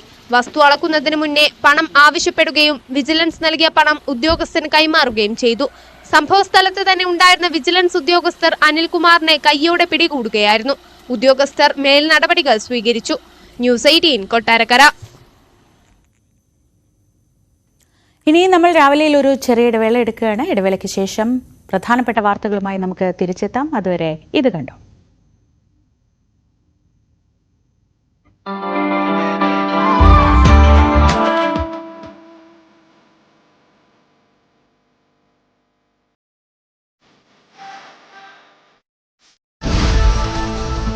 ആലപ്പുഴ പുന്നപ്രയിൽ അമ്മയുടെ ആൺ സുഹൃത്തിനെ മകൻ കൊലപ്പെടുത്തി. പുന്നപ്ര സ്വദേശി ദിനേശനാണ് കൊല്ലപ്പെട്ടത്. വീട്ടിൽ വൈദ്യുതാഘാതമേൽക്കാൻ കെണിയൊരുക്കിയായിരുന്നു കൊലപാതകം. സ്ത്രീത്വത്തെ അപമാനിച്ചെന്ന പരാതിയിൽ സംവിധായകൻ സനൽകുമാർ ശശിധരനെതിരെ രഹസ്യമൊഴി നൽകി നടി. ആലുവ 1-ാം ക്ലാസ് മജിസ്ട്രേറ്റ് കോടതിയിലെത്തിയാണ് മൊഴി നൽകിയത്. സമൂഹ മാധ്യമങ്ങളിലൂടെ പിന്തുടർന്ന് ശല്യം ചെയ്തെന്ന നടിയുടെ പരാതിയിൽ BNS-ലെ വിവിധ വകുപ്പുകൾ പ്രകാരമാണ് പോലീസ് കേസെടുത്തത്. കേസെടുത്തതിനു ശേഷവും സനൽകുമാർ നടിയെ ആക്ഷേപിക്കുന്ന പരാമർശങ്ങൾ നടത്തിയിരുന്നു. ജീവന് ഭീഷണിയുണ്ടെന്ന് അനന്തുകൃഷ്ണൻ. രാഷ്ട്രീയക്കാരും ഉദ്യോഗസ്ഥരും ജുഡീഷ്യറിയിലെ ഉന്നതരും ഉൾപ്പെട്ടത് കേസായതിനാൽ ഭീഷണിയുണ്ട്. മൂവാറ്റുപുഴ കോടതിയിൽ ഹാജരാക്കിയപ്പോഴാണ് അനന്തു ഇക്കാര്യം പറഞ്ഞത്. അനന്തുവിന്റെ ജാമ്യാപേക്ഷ നാളെ പരിഗണിക്കും. പാതിവില തട്ടിപ്പ് കേസ് അന്വേഷണ ചുമതല ക്രൈംബ്രാഞ്ച് SP സോജന്. ക്രൈംബ്രാഞ്ച് ADGP അന്വേഷണ മേൽനോട്ടം വഹിക്കും. ക്രമസമാധാന ചുമതലയുള്ള ADGP-യും ക്രൈംബ്രാഞ്ച് ADGP-യും മുഖ്യമന്ത്രിയുമായി നടത്തിയ കൂടിക്കാഴ്ചയിൽ വിപുലമായ അന്വേഷണത്തിന് നിർദ്ദേശം നൽകിയിരുന്നു. പാതിവില തട്ടിപ്പിലൂടെ സമാഹരിച്ച പണത്തിൽ നല്ലൊരു പങ്ക് അനന്തുകൃഷ്ണൻ ആഡംബര ജീവിതത്തിന് ഉപയോഗിച്ചുവെന്ന് രേഖകൾ. പണം സ്വന്തം ആവശ്യത്തിന് ഉപയോഗിച്ചത് അനന്തുവിന്റെ കമ്പനിയായ സോഷ്യൽ ബി വെഞ്ചേഴ്സിന്റെ അക്കൗണ്ടിലേക്ക് മാറ്റിയ ശേഷം. ഡിസംബറിൽ മാത്രം അനന്തു ചെലവിട്ടത് 7 ലക്ഷത്തിലേറെ രൂപ. വിമാനയാത്രയ്ക്കും പഞ്ചനക്ഷത്ര ഹോട്ടലുകളിലെ താമസത്തിനും പണം ചെലവാക്കി. 21 അക്കൗണ്ടുകൾ അനന്തു കൈകാര്യം ചെയ്തുവെന്നും പോലീസിന്റെ കണ്ടെത്തൽ. പാതിവില തട്ടിപ്പ് കേസിലെ പ്രതി അനന്തുകൃഷ്ണനിൽ നിന്ന് ചില്ലിക്കാശ് കൈപ്പറ്റിയിട്ടില്ലെന്ന് മാത്യു കുഴൽനാടൻ MLA. ഒരു ചാനൽ തെറ്റായ വാർത്ത നൽകി. 7 ലക്ഷം രൂപ കുഴൽനാടന് നൽകിയെന്ന മൊഴി കണ്ടെത്തുന്നായിരുന്നു ചാനലിലെ ആങ്കർ പറഞ്ഞത്. അത്തരം ഒരു മൊഴിയില്ലെന്ന് അന്വേഷണ ഉദ്യോഗസ്ഥൻ തന്നെ സ്ഥിരീകരിച്ചതാണെന്നും കുഴൽനാടൻ. തനിക്കെതിരായ ആരോപണങ്ങൾ തള്ളി CPM ഇടുക്കി ജില്ലാ സെക്രട്ടറി CB വർഗീസ്. പാർട്ടി ഫണ്ടിലേക്ക് സംഭാവന വാങ്ങിയത് തട്ടിപ്പ് നടക്കുന്നതിന് മുമ്പ്. തങ്കമണി സർവീസ് സഹകരണ ബാങ്കിൽ തനിക്ക് അക്കൗണ്ടില്ല. നിയമ നടപടികളുമായി മുന്നോട്ടു പോകുമെന്നും CB വർഗീസ്.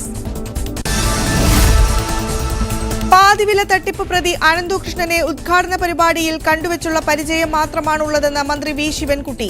ആനന്ദകുമാറും ജസ്റ്റിസ് രാമചന്ദ്രനും ഉള്ളതുകൊണ്ടാണ് പരിപാടിയിൽ പങ്കെടുത്തത്. ആനന്ദകുമാർ ക്ഷണിച്ചിട്ടാണ് പരിപാടിയിൽ പോയതെന്നും വി ശിവൻകുട്ടി. പാതിവിലയ്ക്ക് ഇരുചക്ര വാഹനങ്ങളും ലാപ്ടോപ്പും തയ്യൽ മെഷീനും ഉൾപ്പെടെ വാഗ്ദാനം ചെയ്ത് നടത്തിയ തട്ടിപ്പിൽ നിലമ്പൂരിൽ പരാതി പ്രളയം. ഇതുവരെ നിലമ്പൂർ സ്റ്റേഷനിൽ ലഭിച്ചത് 97